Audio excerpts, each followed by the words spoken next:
Shalom Bapak Ibu, Saudara-saudari yang diberkati dan dikasihi oleh Tuhan kita Yesus Kristus. Selamat berjumpa kembali di channel Jalan yang Lurus. Saya mengucapkan banyak terima kasih kepada saudara semua yang selalu setia untuk menonton video-video di channel ini dan bahkan terus mendukung perkembangan channel ini dengan mengklik tombol subscribe, like, komen, dan share kepada teman-teman yang lain supaya teman-teman yang lain juga tidak ketinggalan dan mendapatkan informasi seputar iman kekristenan. Kiranya Tuhan Yesus memberkati kita semua.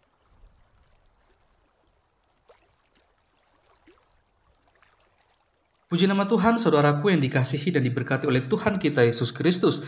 Di kesempatan kali ini kembali lagi kita akan bersama-sama akan melihat suatu diskusi atau debat yang sangat menarik, yang dimana di dalamnya ada seorang apologet Kristen yang sangat cerdas, di mana dia berani mengobrak-abrik komal dari seorang Ustadz Suma, yang dimana Ustadz Suma ini kerap kali selalu saja membahas tentang kekristenan. Akan tetapi kita akan melihat bagaimana reaksi dari seorang Ustadz Suma ketika seorang apologet Kristen ini membahas tentang ajaran dan iman dari seorang Ustadz Suma. Karena kalau kita melihat di berbagai video, jikalau seorang apologet Kristen ini membahas tentang ajaran bahkan iman dari seorang Ustadz Suma, pasti Ustadz Suma akan kepanasan, pasti akan emosi, bahkan dia kerap kali menyerang pribadi seperti itu. Karena apa? Ya karena ketika kebenaran itu dibukakan, pasti akan membuat Ustadz Suma menjadi risih. Bahkan juga pengikut-pengikutnya banyak yang menjadi seperti kepanasan seperti itu ya. Sehingga kadang mereka juga membuat suatu kegaduhan di dalam suatu ruang diskusi atau debat. Maka dari itu, tanpa berlama-lama, mari langsung saja kita simak videonya.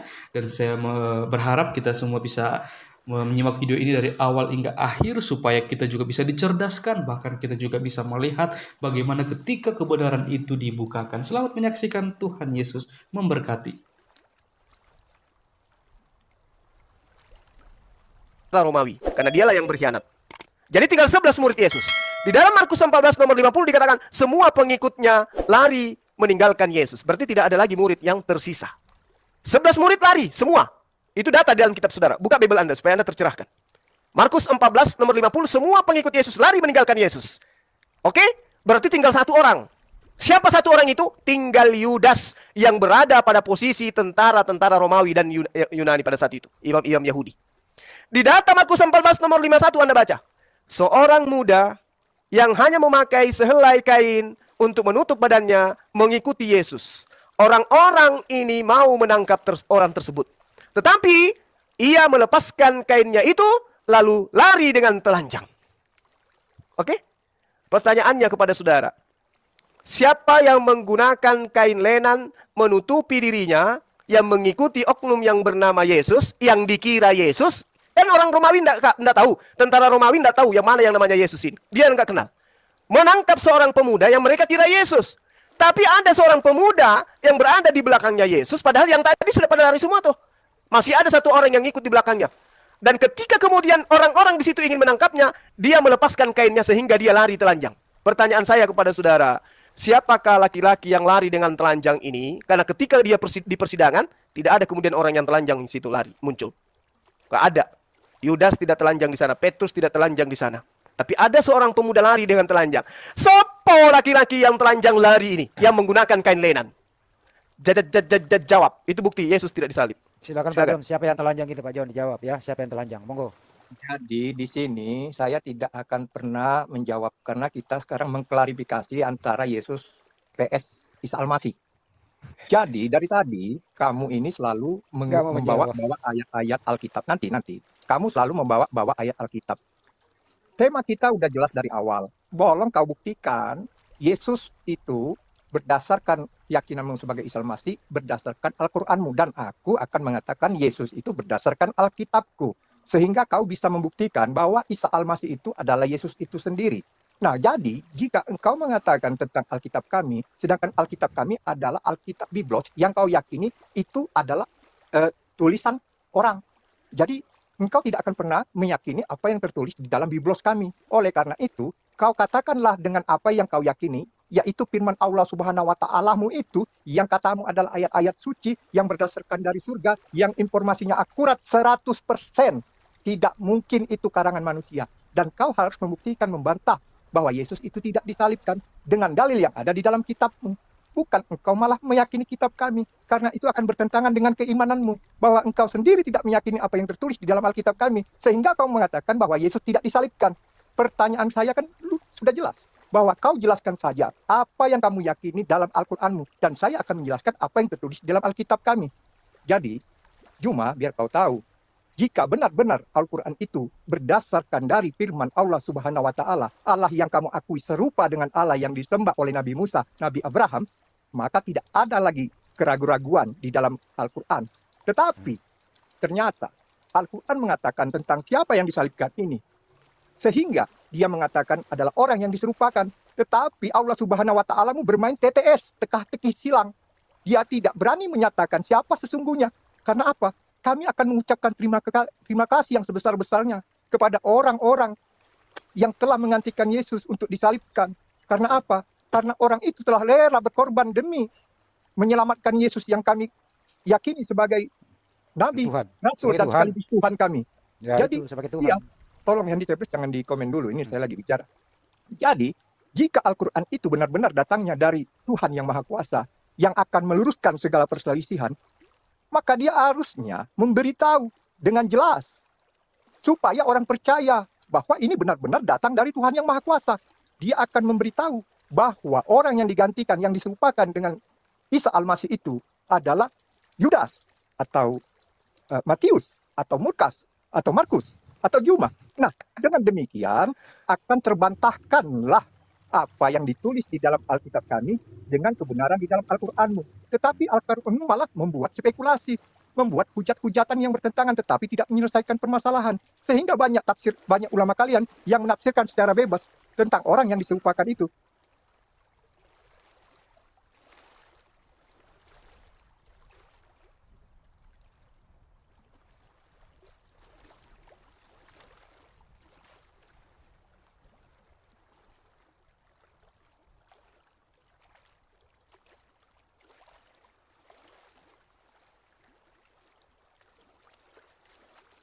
Termasuk kau Juma tidak bisa Ada di posisi kubu tentara Romawi. Karena dialah yang berkhianat.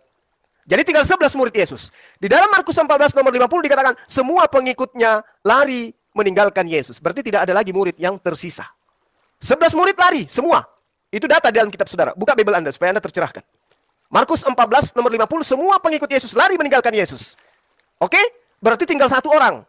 Siapa satu orang itu? Tinggal Yudas yang berada pada posisi tentara-tentara Romawi dan Yunani pada saat itu. Imam-imam Yahudi. Di data Markus 14 nomor 51 Anda baca. Seorang muda yang hanya memakai sehelai kain untuk menutup badannya mengikuti Yesus. Orang-orang ini mau menangkap orang tersebut.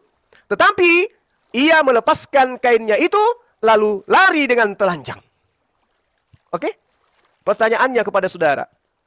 Siapa yang menggunakan kain lenan menutupi dirinya, yang mengikuti oknum yang bernama Yesus, yang dikira Yesus, kan orang Romawi tidak tahu, tentara Romawi tidak tahu yang mana yang namanya Yesus ini. Dia nggak kenal. Menangkap seorang pemuda yang mereka kira Yesus. Tapi ada seorang pemuda yang berada di belakangnya Yesus, padahal yang tadi sudah pada lari semua tuh. Masih ada satu orang yang ikut di belakangnya. Dan ketika kemudian orang-orang di situ ingin menangkapnya, dia melepaskan kainnya sehingga dia lari telanjang.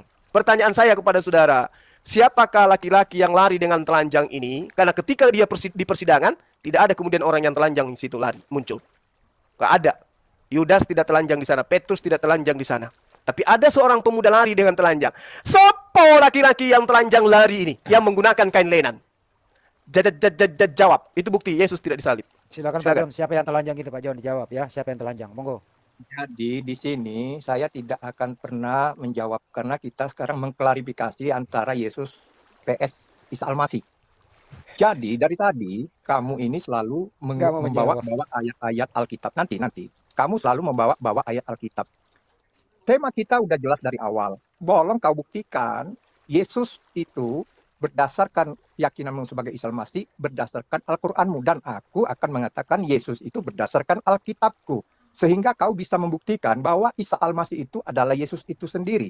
Nah, jadi jika engkau mengatakan tentang Alkitab kami, sedangkan Alkitab kami adalah Alkitab Biblos, yang kau yakini itu adalah tulisan orang.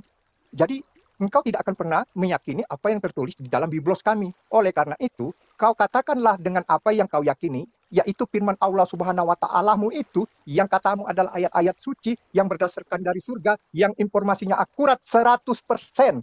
Tidak mungkin itu karangan manusia. Dan kau harus membuktikan, membantah bahwa Yesus itu tidak disalibkan dengan dalil yang ada di dalam kitabmu. Bukan engkau malah meyakini kitab kami. Karena itu akan bertentangan dengan keimananmu. Bahwa engkau sendiri tidak meyakini apa yang tertulis di dalam Alkitab kami. Sehingga kau mengatakan bahwa Yesus tidak disalibkan. Pertanyaan saya kan sudah jelas.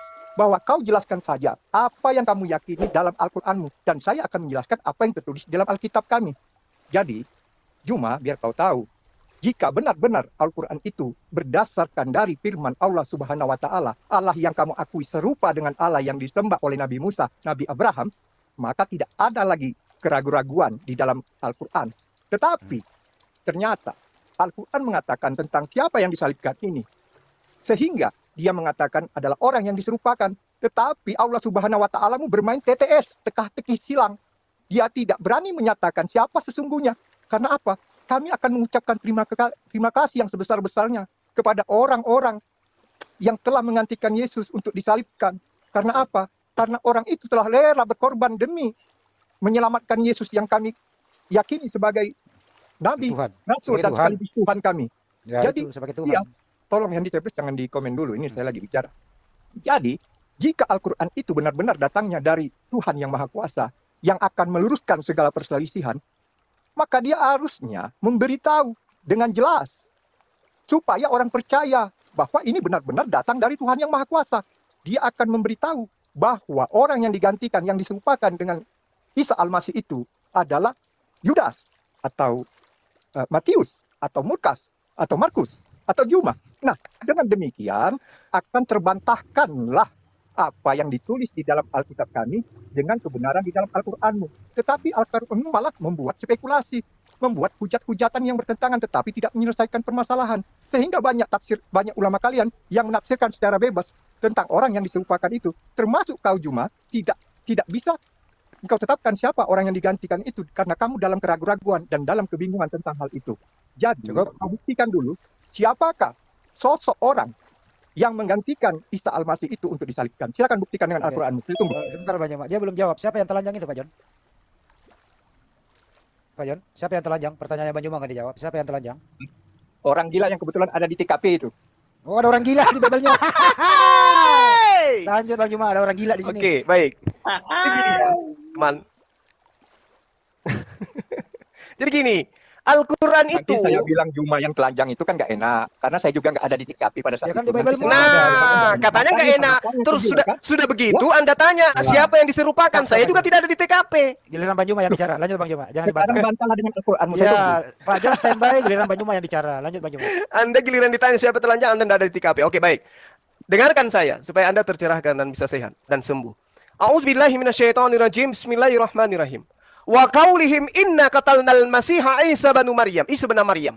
Rasulullah, dia adalah utusan Allah. Wa ma qatalu wa ma salabu. Ya, mereka mengatakan sungguh kami telah membunuh Isa Al-Masih putra Maryam, anak laki-lakinya wanita, manusia bernama Maryam. Itu yang diterangkan oleh Al-Quran. Wa ma qatalu wa ma salabu walakin syubbiha lahum. Padahal mereka tidak beriman kepadanya. Itu yang Anda harus pahami. Lalu apa kata Allah? Wa innal ladzina ikhtalafu fi lafi syakkim minhu. Mereka mengatakan telah membunuh. Padahal mereka tidak membunuhnya, tidak pula menyalibnya. Ini yang diterangkan oleh Al-Quran. Ya, ma lahum bihi min ilmi illa ittiba'az zunni. Itu diterangkan. Tetapi diserupakan bagi mereka orang yang dibunuh itu dengan Nabi Isa alaihissalam. Jadi memang ada pembunuhan. Lalu Allah mengatakan, ma lahum bihi min ilmi illa ittiba'az zunni. Sesungguhnya mereka yang berselisih pendapat tentangnya, yakni tentang Nabi Isa alaihissalam, benar-benar dalam keraguan-raguan tentang hal, yakni pembunuhan itu. Ya, wa ma qatalu yaqina. Mereka, kata Allah, tidak sedikit pun memiliki pengetahuan menyangkut hal itu. Ya, malahum bihi min ilmi. Tidak ada pengetahuan tentang itu. Mereka nggak tahu. Tentang pengetahuan siapa yang dibunuh, mereka nggak tahu. Yang ditangkap, mereka nggak tahu. Dan memang itu terjadi. Makanya di dalam kitab saudara diterangkan dalam Kisah Para Rasul 25 nomor 19, mereka berselisih paham tentang seseorang yang bernama Yesus. Yang sudah mati, sedangkan Paulus mengatakan dia hidup. Berselisih paham. Dan itu terbukti sampai hari ini. Orang Yahudi sama orang Kristen tidak sepaham tentang yang namanya Yesus, tentang yang namanya Isa putra Maryam. Mereka ribut sampai kiamat. Berselisih paham. Al-Quran tidak pernah keliru dengan itu. Nah, ketika Al-Quran mengatakan, sesungguhnya kami telah membunuh Al-Masih, anak laki-lakinya wanita manusia bernama Maryam, kata Allah, mereka tidak membunuhnya. Mereka tidak menyalibnya. Siapa mereka? Mereka tentara Yahudi Romawi dan imam-imam Yahudi. Kalau Anda mau tahu siapa yang mereka salib, tanya kepada mereka. Tidak ada kepentingan umat Islam untuk itu. Kepentingan umat Islam hanya menyatakan bahwa Nabi Isa alaihissalam adalah laki-laki yang suci. Dia adalah seorang nabi. Dia adalah seorang rasul. Diberi mukjizat kenabian. Diberi tanda-tanda kenabian. Diberi kekuatan-kekuatan kenabian kepada dia untuk dibuktikan kepada Bani Israel bahwa dia adalah Rasulullah. Itu yang harus kami imani. Kami tidak beriman siapa yang diserupakan dengan dia. EGP itu bukan urusan kami. Itu urusan kalian. Kenapa? Karena di dalam kitab Anda, Kisah Para Rasul 25 nomor 19, Paulus berselisih paham tentang orang yang dinama Yesus.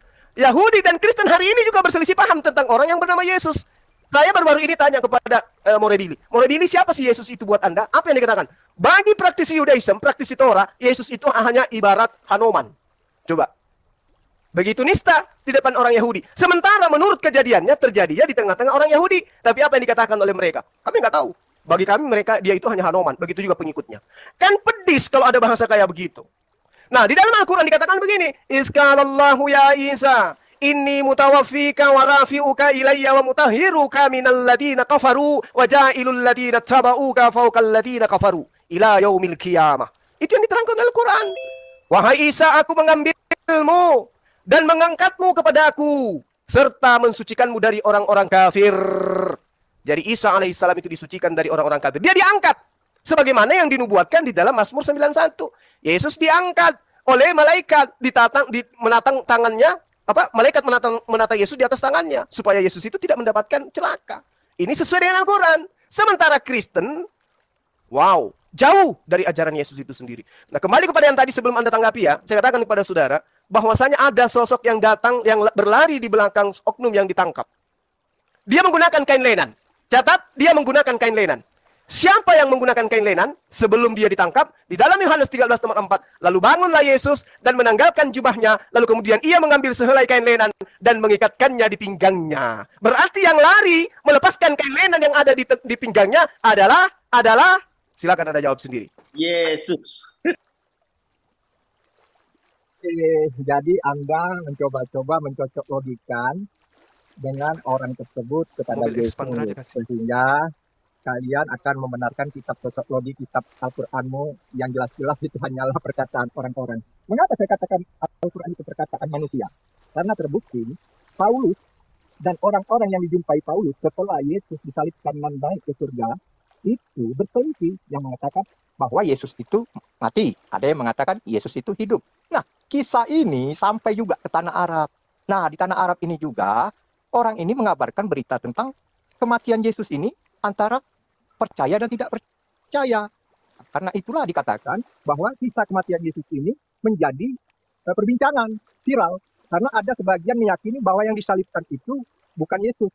Dan sebagian lagi mengakui itu adalah Yesus. Nah, terbukti di dalam Al-Quran jelas bahwa yang disampaikan itu adalah berita informasi kesimpang siuran tentang Yesus itu sendiri. Bahwa dia tidak disalibkan. Ya, jelas itu. Karena apa? Karena kalau firman Allah, dia akan menyatakan yang sebenarnya. Dia akan mengatakan bahwa yang disalibkan itu adalah muridnya yang bernama Yudas. Nah, itu ketegasan Allah untuk meluruskan segala perselisihan yang terjadi di dunia ini. Jika Tuhanmu itu memang benar-benar tahu tentang hal itu, dia akan mengatakan, tetapi kau telah menjawab tadi, tentang orang itu kau pun tidak tahu. Al-Quranmu itu hanyalah informasi yang didapat dari keturunan Paulus yang bertentangan, yang sampai detik ini bingung dengan kisah sesungguhnya yang terjadi di Israel itu. Karena apa? Karena kisah itu mempunyai jarak 600 tahun, bro. 600 tahun. Makanya orang Arab itu harus bertanya kepada saksi-saksi yang ada di TKP. Jangan mendengarkan perkataan Muhammad, karena Muhammad itu mendapatkan informasi itu dari keturunan Paulus yang bertentang-tentangan tentang kejadian pada saat itu. Ada yang meyakini bahwa Yesus disalibkan, dan ada pula yang menentang Yesus disalibkan. Dan itu terbukti di dalam Al-Quranmu. Nah, seharusnya jika benar-benar Al-Quran itu datang dari Allah, maka dia akan mengatakan dengan benar. Ketahuilah wahai manusia, bahwa yang disalibkan itu adalah orang yang aku serupakan dengan Isa Al-Masih, yaitu Yudas Iskariot. Maka demikian, itu adalah benar-benar firman Tuhan, tidak membuat spekulasi di antara umat manusia, sehingga menjadi perselisihan dan menimbulkan tafsir yang berbeda-beda di antara kalian. Kalian sendiri pun lucunya menafsirkan dengan pandangan masing-masing. Nah, apalagi kalian yang ada di Indonesia ini, sedangkan yang di Arab sana saja pun bertentang-tentangan tentang hal itu. Paulus dan orang-orang yang ada di TKP, yang ada pada zaman Paulus pun bertentang-tentangan. Harusnya kiblatnya jelas. Kita harus kembali kepada saksi-saksi yang melihat kejadian itu. Apa yang terjadi sesungguhnya. Dan itu jelas bahwa perlu saya garis bawahi, Isa Al-Masih yang kau katakan itu bukanlah Yesus yang kami akui di dalam Alkitab kami. Oke? Jadi jangan engkau memaksakan diri Jumatis untuk mengatakan Yesus itu adalah Isa Al-Masih. Karena apa? Karena engkau tidak akan bisa membuktikan Yesus itu adalah Isa Al-Masih. John, sebelum ke Bang Juma dijawab dulu, siapa yang lari telanjang, John? John, siapa yang lari telanjang, John? Tadi sudah saya jawab. Siapa? Ya kan? Saya sudah jawab. Saya bilang Juma. Loh, emang Juma ditulis di Bible-mu? Dibantah. Kata Bible diam loh. Kalau bukan Juma silakan dibantah. Kalau bukan Juma silakan dibantah. Oke. Ternyata Bang Juma ada di Bible katanya yang telanjang. Silakan Bang Juma. Ya, jadi gini loh ya. Anda tidak bisa membantah Quran. Justru saya balik kepada saudara. Kalau Anda bisa membuktikan bahwa Al-Quran salah mengatakan yang diserupakan yang disalib, maka tunjukkan kepada saya siapa yang lari telanjang itu. Karena selama Anda tidak bisa menunjukkan itu, maka Anda akan selamanya ketabok dengan data dalam kitab saudara. Kami mengimani Nabi Isa alaihissalam itu tidak disalibkan. Tapi yang disalibkan itu adalah orang yang diserupakan. Bantah itu dengan Anda menyajikan data bahwasanya Yesus minum anggur. Dan juga Yesus tidak pernah bersumpah tidak akan minum anggur. Tapi faktanya di kitab saudara, Yesus bersumpah tidak akan minum anggur lagi. Tetapi ada yang minum anggur yang juga dikatakan namanya Yesus sejenak sebelum dia disalibkan. Mana yang benar? Ada dua Yesus di situ. Ada Yesus Kristus dan juga ada Yesus Barabas. Yesus Barabas adalah Yesus penjahat nasionalis yang dikejar-kejar oleh tentara Romawi. Ingat itu. Jadi ada dua orang yang ditangkap di sana. Yesus penjahat dan juga Yesus Kristus. Yang Yesus Kristus mengatakan tidak akan minum anggur lagi kecuali nanti di kerajaan Tuhan. Yang Yesus satu minum anggur sebelum dia disalibkan. Al-Quran tidak keliru kemudian mengatakan ada penyaliban, tapi orang yang diserupakan. Itu satu. Kedua, Yesus dikabarkan mati. Roma 14 nomor 9. Yesus yang kau salibkan, yang kau bunuh itu telah dibangkitkan dan dijadikan menjadi Tuhan oleh Bapa. Berarti dia mati. Maria datang mencari mayat Yesus. Berarti dia mati. Sementara di dalam kitab Anda sendiri dikatakan, Ibrani 5 nomor 7, sebagai manusia, dia memanjatkan doa agar diselamatkan dari maut. Dan karena kesalehannya, doanya dikabulkan. Berarti dia diselamatkan dari maut. Yang dikatakan diselamatkan dari jurang, tidak jatuh jurang dulu, baru diangkat. Bukan. Tapi yang diselamatkan dari jurang adalah, dia sebelum masuk ke jurang, itu diamankan dulu. Disampaikan dulu ada jurang di depan. Itu baru dikatakan diselamatkan dari jurang.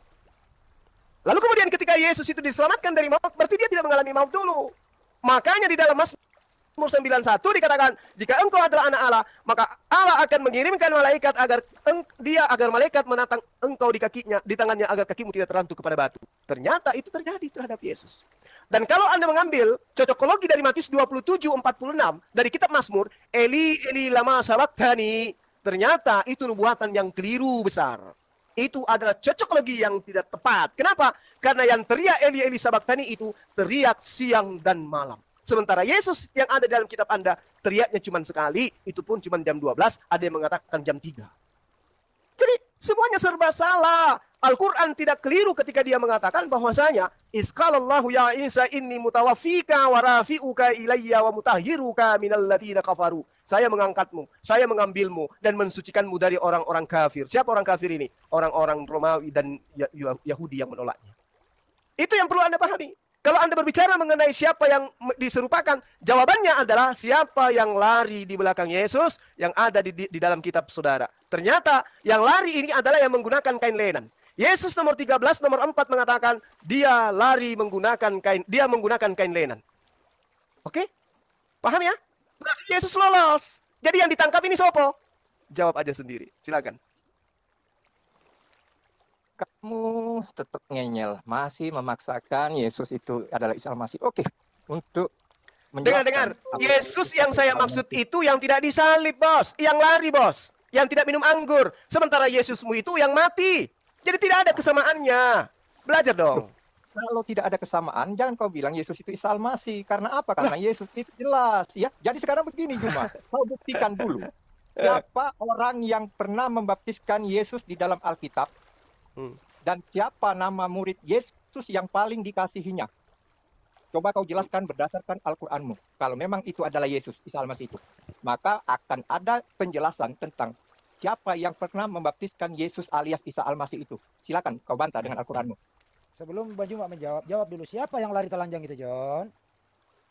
Saya sudah bilang Juma, kalau kau mau bantah, kau bantahlah. Ya, Sebelum tema Bang Juma kita menjawab, ini woi, saya udah akan kau. Udah mematahkan kau dulu, udah pendapat dulu. Bang Juma Juma yang tentang jawab. Isa Al-Masih Ini adalah giliran Yesus. Bang Juma, giliran Bang Juma. Iya, ini kesempatan Ya udah, saya diam dulu. bicara, makanya kamu Katanya itu sudah. sebagai Katanya sudah tadi. moderator, makanya jangan kau komentari. Kau kasih sama Juma, jangan kau berkomentar. Kau tidak punya hak Saya yang nggak dicelebet komen. untuk Saya nggak berkomentar. punya. Oke, Kau oke. tidak punya hak untuk berkomentar. Ya Anda diam dulu, giliran Bang Juma lagi. Saya bertanya kepada angin yang berlalu, siapakah yang lari telanjang itu? Ya, Silakan itu Bang bagus. Juma. Kau bertanya angin aja Iya, kau tanya. angin aja deh daripada bertanya sama orang nggak dijawab, mending tanya sama Udah tahu angin. kau. Udah Udah diam tahu Bang Juma pertanyaan lagi. siapa? Woi, diam Bang Juma, silakan Bang Juma. Udah tahu apa yang saya tanyakan? Ya diam. Udah Udah Bang tahu Juma belum? lagi. Udah diam. Bang Juma silakan. Iya. Dongeng yang harus disusun selama 1700 tahun oleh 40 penyusun. Itu Al-Quran itu bukan surat wartawan, bukan. Jadi harus diceritakan per cerita, enggak. Al-Quran mengatakan, Ya ayyuhalladzina amanu kunu ansarallah kama qala Isa bin Maryam lil hawariyin man ansari ilallah. Qala al-hawariyuna nahnu ansarullah. Fa amana ta'ifa min bani Israel wa kafarat ta'ifa. Fa ayyadna ladina amanu ala aduwihim fa asbahu zahirin. Jadi kemudian dikatakan dalam Al-Qur'an, kitab suci yang datang dari langit, hai orang-orang beriman, jadilah kau sebagai pembela agama Allah. Sebagaimana Isa anak laki-lakinya wanita bernama Maryam telah berkata kepada pengikut-pengikutnya yang setia, siapakah yang akan menjadi penolong-penolongku untuk menegakkan agama Allah? Pengikut-pengikutnya yang setia itu berkata, kamilah penolong-penolong agama Allah.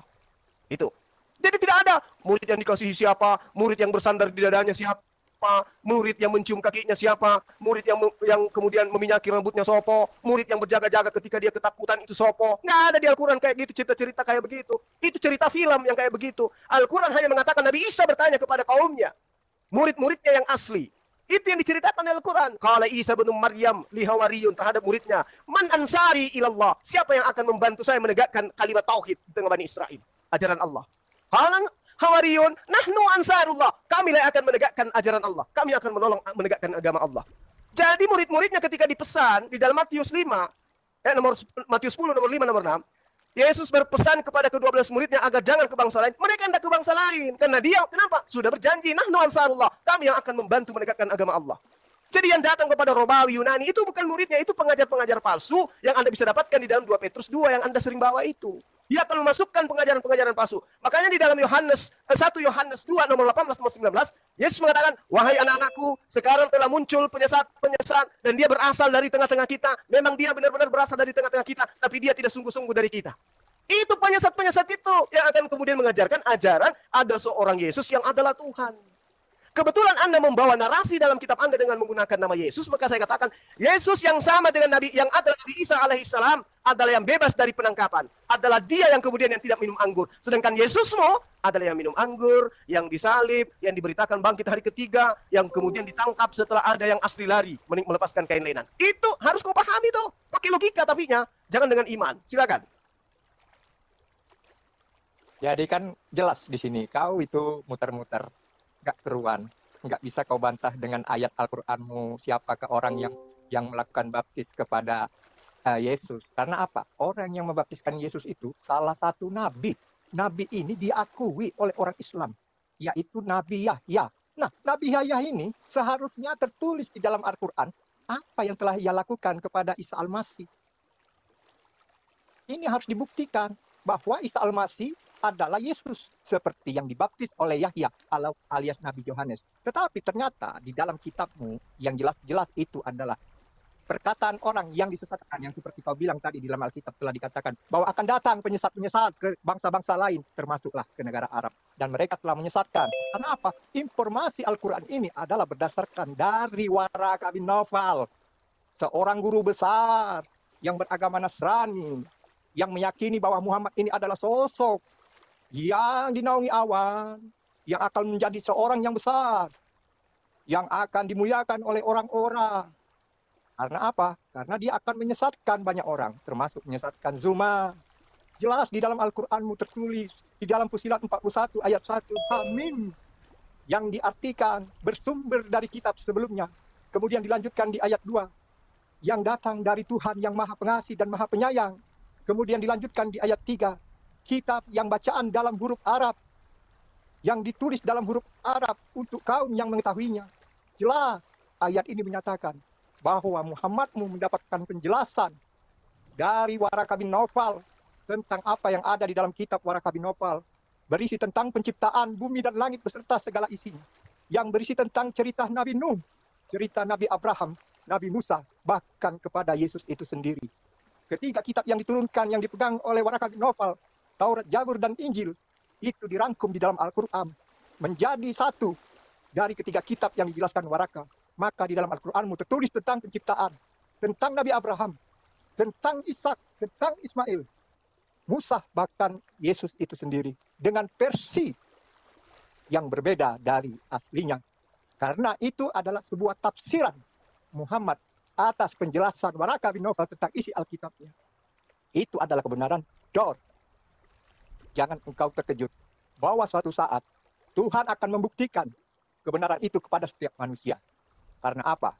Kebenaran yang datang dari Tuhan itu akan kekal. Tetapi perkataan-perkataan manusia akan selalu dihafalkan dan diingat. Karena apa?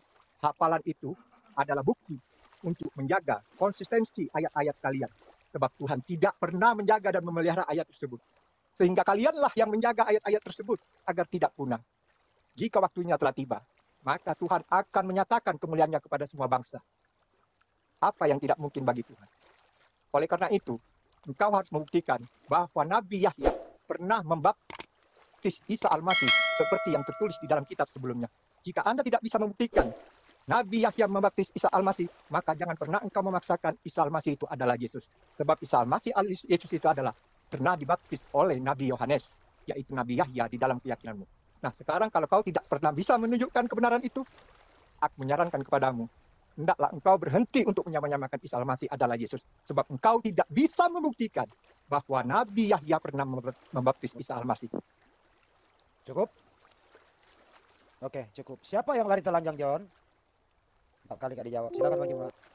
Iya. Sekali lagi saya katakan kepada saudara, Al-Quran itu bukan kitab latah, ngambil kitabnya orang, seperti kitab lo. Al-Quran kalau sesuai dengan cerita-cerita yang kamu dongengkan barusan, di mana Anda menuduh Rasulullah belajar kepada Waraka, maka muncul di dalam risalah kenabiannya, poin per poin di mana dia belajar kepada Waraka. Pembenci Islam mana yang bisa memberikan literasi secara tertulis?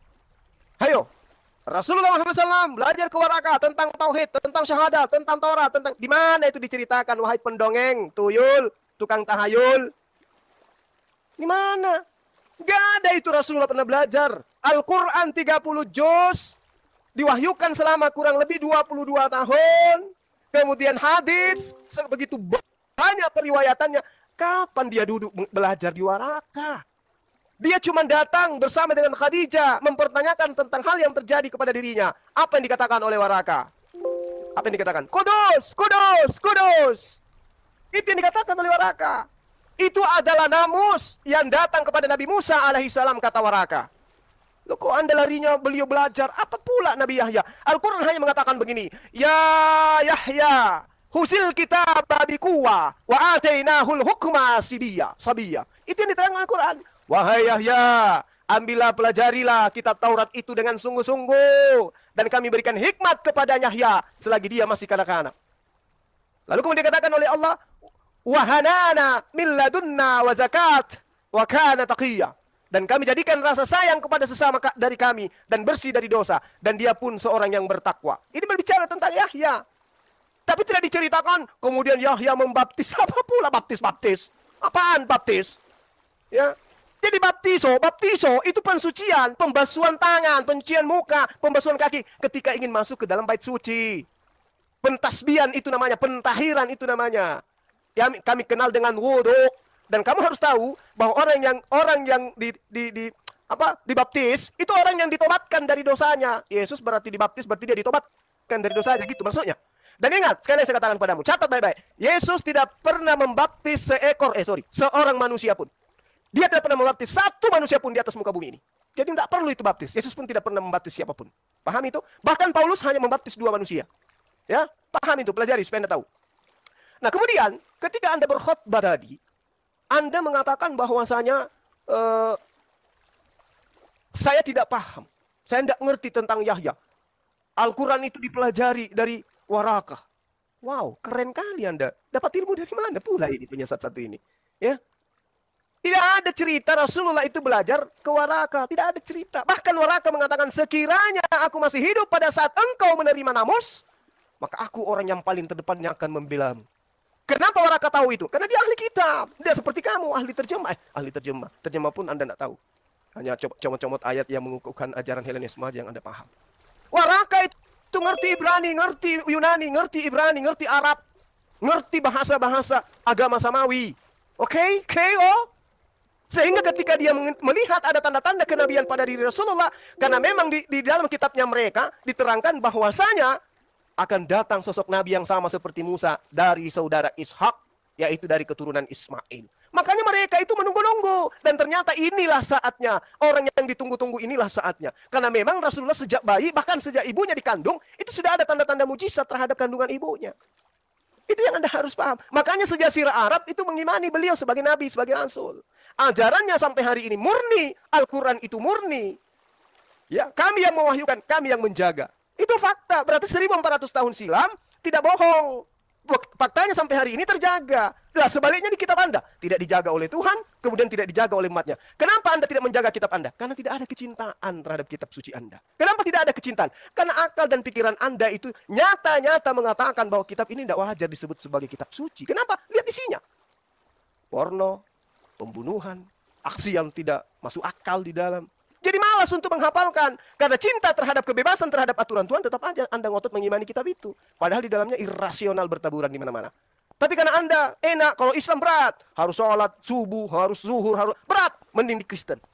Tidak ada kewajiban sedikit pun. Tidak ada yang haram sedikit pun. Tidak ada yang menjadi kemudian perintah sedikit pun. Yang penting imani Yesus Tuhan, selamat. Itu yang ada di agama Anda.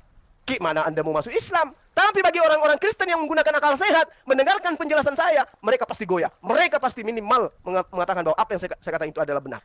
Kenapa? Kami membela Yesus yang tidak minum khamar. Kami membela Yesus yang tidak disalib. Kami membela Yesus yang tidak mengajarkan kemudian menganggap kitab Torah itu adalah kitab kutukan. Kami membela dia sebagai utusan Tuhan. Anda membela iman Anda agar Yesus mati terkutuk di atas tiang salib, agar dia bangkit dari kematian, menebus dosa-dosa kalian dari dosa yang kalian lakukan. Enak kali kalian. Kalian yang makan, orang lain yang harus menanggung kenyang. Lucu ya?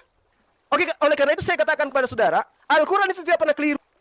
Kalau Al-Quran mengatakan Allah mengangkat Nabi Isa di sisinya, maka tidak ada yang bisa membantah. Kalau Anda menggunakan kata di dalam kalimat di dalam kitab Anda sendiri mengatakan Yesus minum anggur. Tapi Yesus mengatakan bersumpah tidak mau minum anggur. Yesus mengatakan dia berdoa dan diselamatkan dari maut. Kitab Anda mengatakan dia mati. Kemudian Paulus berselisih paham dengan orang orang di sana tentang nama yang bernama Yesus, tentang orang yang bernama Yesus. Paulus mengatakan masih hidup, orang-orang mengatakan sudah mati. Berselisih. Dan yang paling inti sekarang adalah orang Yahudi Yerusalem dan orang Kristen di Vatikan berselisih paham tentang orang yang bernama Yesus sampai kiamat. Demikian. Kalau masih ada, silakan Anda membual sejauh-jauhnya. Silakan, Anda bebas. Ini bukan roomnya Kristen. Kalau di Kristen kita di-kick, kita di-mute. Silakan. Jadi jelas Anda itu masih tetap memaksakan seolah-olah Isa Al-Masih adalah Yesus, tetapi fakta yang Anda malah terjungkir balik, tidak bisa membuktikan persamaan antara Yesus dan Isa Al-Masih. Jadi, kalau informasi dari kitabmu itu, dari Al-Quran itu, bersumber dari Tuhan yang Maha Kuasa, Tuhan yang menciptakan langit dan bumi, tentunya dia akan menjelaskan tentang hal itu. Karena apa? Sebab Nabi Yohanes dan Yesus itu ada hubungan yang sangat erat. Tetapi di dalam kitab yang dikarang oleh manusia, yang ditulis karena berdasarkan penafsiran penjelasan dari informasi yang diterima dari kitab sebelumnya, itu jelas akan bertentangan, dan dia tidak akan menuliskan hal-hal yang spiritual yang akan membuat keimanan orang pengikutnya akan mengikuti ajaran yang sebelumnya. Secara logika, bahwa di dalam kitab Taurat itu dituliskan tentang penciptaan, tentang hal-hal asal muasalnya terjadinya segala sesuatu yang dari tidak ada menjadi ada. Itulah yang ada di dalam kitab Taurat. Taurat adalah perintah yang disampaikan kepada nabi-nabi sebelumnya, dan itu dituliskan oleh Musa. Dan Musa lah yang mencatat dan membuat tulisan-tulisan tentang peristiwa itu, sehingga disebutlah kitab Taurat. Kemudian berlanjutlah kepada kitab Zabur, di mana Nabi Daud menuliskan ini tentang syair-syair untuk memuji dan memuliakan Tuhan. Di dalam kitab Zabur ini tidak lagi membahas tentang penciptaan, tidak lagi membahas tentang Nabi Nuh, tidak lagi membahas Nabi Abraham. Tetapi apa yang telah dijanjikan, yang telah menjadi tradisi dan perintah di dalam Taurat, diakui di dalam kitab Zabur. Kemudian datanglah kitab ketiga, yaitu kitab yang ditulis berdasarkan tulisan-tulisan para rasul-rasul, murid-murid Yesus, yang menceritakan apa yang dikatakan oleh Yesus dan apa yang diperbuat oleh Yesus. Inilah kitab Injil, tidak menceritakan lagi tentang penciptaan, tidak menceritakan lagi tentang Abraham, tidak menceritakan lagi tentang Musa, tidak menceritakan lagi tentang Daud, tidak menceritakan yang sudah-sudah, tetapi ini adalah cerita tentang apa yang difirmankan oleh Yesus kepada bangsa Israel pada waktu itu. Nah, jelas 1, 2, 3 kitab ini mempunyai misi berbeda-beda. Tetapi lucunya, ketika datang kitab yang mengaku kitab paling sempurna dari ketiga kitab ini, yang lucunya itu apa? Dia menuliskan tentang isinya Taurat, yaitu tentang penciptaan, tentang Nabi Musa, tentang Nabi Nuh, tentang Nabi Abraham, tentang Nabi Ishak. Ini yang berfirman ini wartawankah atau Tuhan? Kenapa Tuhan harus menyampaikan cerita yang sudah ada di dalam kitab sebelumnya? Coba Anda pikirkan dengan logika. Kenapa Tuhan harus capek-capek menyuruh malaikat, ya, yang bernama Namus tadi? Entah Namus ini, entah bahasa dari mana, ini saya kurang tahu juga ini. Cuman diyakini itu Namus, bukan Jibril ya, Namus. Nah, Namus ini dikatakan memberikan informasi, padahal cukup dengan mendengar penjelasan Waraka bin Naufal, maka akan diketahui bagaimana asal-muasal bumi diciptakan, bagaimana asal-muasal Nabi Musa, bagaimana asal-muasal Nabi Abraham, beserta anaknya Ishak dan Ismail, berapa istrinya. Itu ada semua di dalam kitab. Tidak mungkin Tuhan menyuruh malaikat hanya untuk menceritakan cerita yang sudah pernah terjadi di masa sebelumnya. Sudah saya katakan, ketika kitab itu berbeda-beda isinya. Taurat tentang penciptaan, Zabur tentang syair-syair memuji Tuhan. Ketiga, yaitu kabar baik yang disampaikan oleh Yesus. Tetapi di dalam Al-Quranmu ternyata, apa yang ada di dalam 3 kitab ini direkon kembali menjadi suatu kitab yang seolah-olah datangnya dari Tuhan. Capek Tuhan berfirman untuk orang Arab. Capek Tuhan menyuruh malaikat datang ke Arab, kalau hanya untuk menyampaikan cerita yang sudah ada. Tetapi kalau seandainya Al-Quran itu menyampaikan hal-hal yang baru, yang tidak lagi ada di dalam 3 kitabnya, saya akan meyakini bahwa kitab itu datang dari Tuhan. Karena apa? Tuhan datang ke Arab itu untuk menyampaikan informasi terbaru. Informasi terbaru. Karena apa? 3 kitab sebelumnya itu berasal dari dia. Jadi nggak perlu lagi dia menyampaikan cerita diulang-ulangi kayak sinetron, diulang lagi dari awal sampai ke Yesus. Kemudian sampailah kepada bangsa Arab, dipelintir ke kiri, dipelintir ke kanan, sehingga terjadi perselisihan dan perdebatan di antara semua bangsa. Apa yang dikatakan di dalam ketiga kitab itu, kemudian di dalam Al-Quran menjadi beda.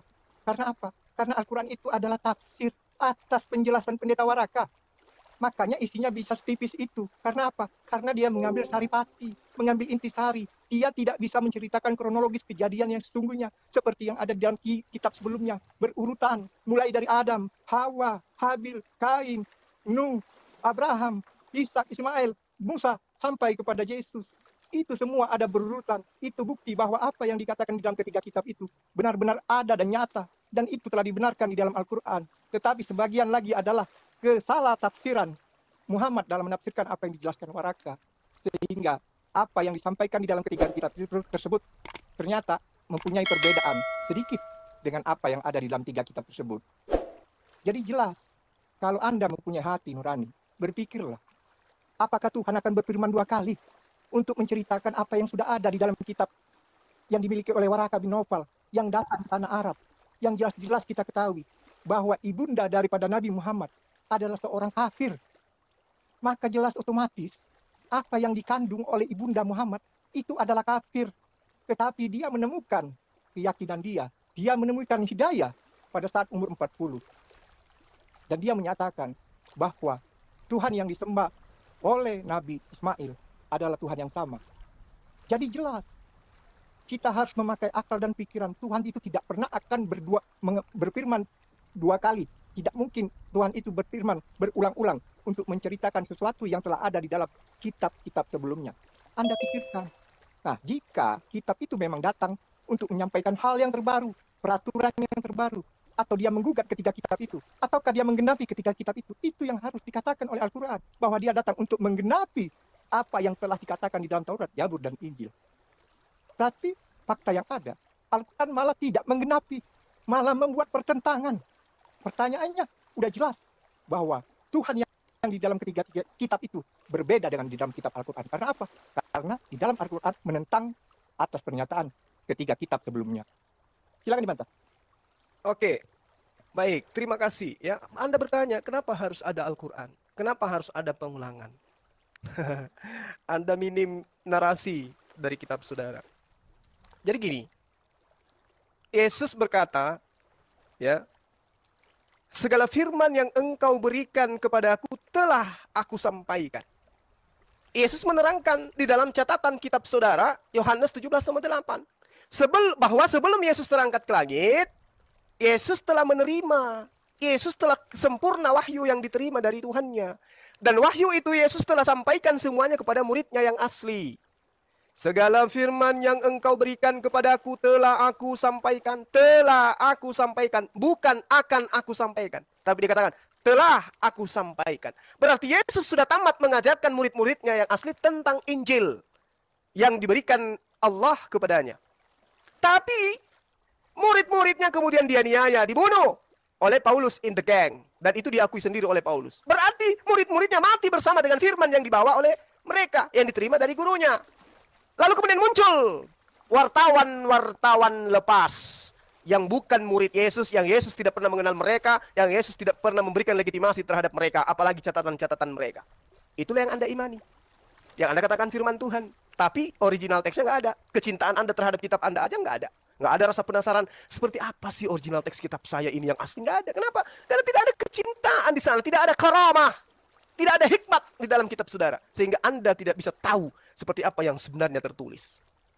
Yesus bahkan mengatakan, masih banyak hal yang ingin aku ajarkan kepadamu.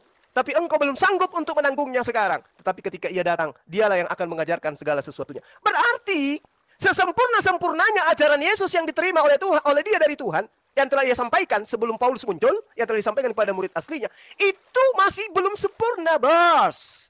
Masih banyak hal yang ingin aku sampaikan kepadamu, tapi engkau belum bisa untuk menanggungnya. Kau belum sanggup untuk menanggungnya. Makanya aku belum ajarkan. Tapi ketika ia datang, yaitu roh penolong lain, dialah yang akan mengajarkan segala sesuatunya. Kenapa dikatakan roh? Karena Rasulullah Muhammad SAW masih berada di alam roh. Masih gaib, belum lahir dia. Makanya dikatakan roh penolong. Seorang penolong lain. Pahami itu? Itu satu. Kemudian, kenapa Al-Quran itu muncul? Karena itu tadi, Yesus masih punya ajaran yang belum diajarkan. Dialah yang akan mengajarkan itu nanti. Kedua, karena akan datang Nabi yang sama seperti Musa, yang di mulutnya ditaruh firman Tuhan. Dan itu belum terjadi. Terjadinya hanya kepada baginda Rasulullah Muhammad SAW. Makanya semua Al-Quran itu bohong dan dusta dan menista, serta Anda itu adalah penyesat ketika Anda mengatakan Rasulullah Muhammad SAW menerima ajaran dari Warakah. Tak ada itu. Mau Anda bawa sejarah apapun tidak akan pernah Anda bisa. Jadi itu sebabnya Al-Quran itu datang. Yang ketiga, sebab Al-Quran. Torah hanya untuk Bani Israel, coy. Yesus hanya untuk Bani Israel, coy. Dia hanya untuk Bani Israel. Matius 19 nomor 23. Matius 24 nomor 15. Aku diutus hanya kepada domba-domba yang hilang dari Bani Israel. Aku berdoa bukan untuk dunia. Aku berdoa hanya untuk Bani Israel. Hayo. Shema Israel. Dengarlah wahai Israel. Markus 12 nomor 29. Jadi Yesus hanya berseru kepada Israel. Bahkan ada non-Israel yang mengaku-ngaku percaya kepadanya, hanya disebut anjing, guguk. Itulah sebabnya Al-Quran itu datang untuk seluruh manusia, rahmatan lil alamin, untuk seluruh alam semesta. Yang keempat, kenapa Al-Quran itu datang? Karena kitab-kitab terdahulu itu sudah bercampur aduk. Yang tadi saya kasih analoginya. Yesus datang menerima semua firman. Sebelum dia terangkat, sebelum diceritakan kisah cerita dongeng mati bangkit hari ketiga, dia terlebih dahulu sudah mengajarkan itu. Semua firman yang diterima telah aku sampaikan, dan mereka yang menerima firman dari Yesus itu percaya kalau Yesus itu adalah Rasul Allah, Rasul utusan Allah, tidak Tuhan. Beda dengan pewarta-pewarta yang Anda imani sebagai Rasul, mengajarkan dia adalah Tuhan. Tapi Yesus mengatakan, segala firman yang engkau berikan kepada aku telah aku sampaikan kepada mereka, dan mereka percaya bahwa engkaulah yang mengutusku, engkaulah yang telah mengutus aku. Berarti aku ini apa? Aku ini utusan. Murid-murid aslinya Yesus percaya itu adalah Rasulullah. Murid-murid asli Yesus percaya bahwa Yesus itu adalah utusan Allah. Sementara kitab Anda mengajarkan Yesus itu adalah Tuhan itu sendiri. Konyol! Berbeda dengan pengajaran Yesus. Al-Quran mengatakan, wala talbisul haqqa bil batil wa taktumul haqqa wa antum ta'lamun. Wahai ahli kitab, ya, janganlah kau campur adukkan yang hak dengan yang batil. Jangan kau sembunyikan yang hak itu sedang engkau mengetahui. Itu yang perlu Anda pahami. Bahwa mereka mencampur adukkan. Mereka kemudian mengajarkan sesuatu yang bukan diajarkan oleh Tuhan. Ini yang tertulis dalam Al-Quran. Orang Yahudi, kata Allah, alladzina atainahumul kitaba ya'rifuna kama ya'rifuna abna'ahum wa inna fariqam minhum la yaktumuna al-haqqa wa hum ya'lamun. Pasti mereka menyembunyikan. Pasti mereka menyembunyikan. Innal ladzina yaktumuna ma anzalna minal bayyinati wal huda min ba'di ma bayyanahu lin-nasi fil kitab. Sesungguhnya orang-orang yang menyembunyikan apa yang telah kami wahyukan berupa keterangan yang jelas dan petunjuk setelah kami menerangkan kepada mereka di dalam Alkitab, mereka dilaknati oleh Allah. Mereka menyembunyikan. Alkitab itu mereka sembunyikan. Lalu mereka mengarang, lalu supaya dianggap itu Alkitab, sampulnya diganti dengan Alkitab padahal biblos. Yang terakhir dari saya, supaya Anda banyak belajar. Kenapa harus ada Al-Quran? Nah, buka Bible Anda sekarang, saya ajarin. Buka karangan Markus, Yohanes 14 nomor 26. Buka. Di situ diterangkan, tetapi penghibur, yaitu roh. Kenapa dikatakan roh? Karena dia masih gaib. Yang akan diutus oleh Bapa dalam nama aku. Nih, diutus. Dialah yang akan mengajarkan segala sesuatu kepadamu. Oke? Jadi dia akan mengajarkan segala sesuatu ya. Tidak berhenti sampai Yesus. Masih ada ajaran yang belum diajarkan. Dan akan mengingatkan kamu akan semua yang telah kukatakan kepadamu. Berarti Roh Kudus yang benar itu, Dek, itu Om, itu Paman, adalah Roh Kudus yang kembali mengingatkan ajaran Yesus kepada oknum tersebut. Jadi apa yang pernah Yesus ajarkan kepada muridnya yang asli, oleh Roh Kudus yang benar, diajarkan kembali kepada roh penolong lain ini. Apakah pengajaran Yesus diajarkan kembali oleh penulis-penulis kitabmu? Tidak. Yesus mengatakan, tidak setitik pun dihilangkan dari hukum Taurat sebelum langit bumi lenyap. Pewarta kitabmu, dengan matinya Yesus, maka dia telah membatalkan segala hukum, membatalkan hukum Taurat dan segala ketentuan yang ada di dalamnya. Bertentangan. Tapi kalau di dalam Al-Quran, bos, dalaikum. Wa iskalallahu ya Isa bin Maryam anta qulta linnas takhizuni wa ummi ilaihi min dunillah qala subhanaka ma yakunu li an aqula ma laysa li bihaqq. Ya. Apakah engkau pernah mengajarkan kepada manusia untuk menyembah dirimu?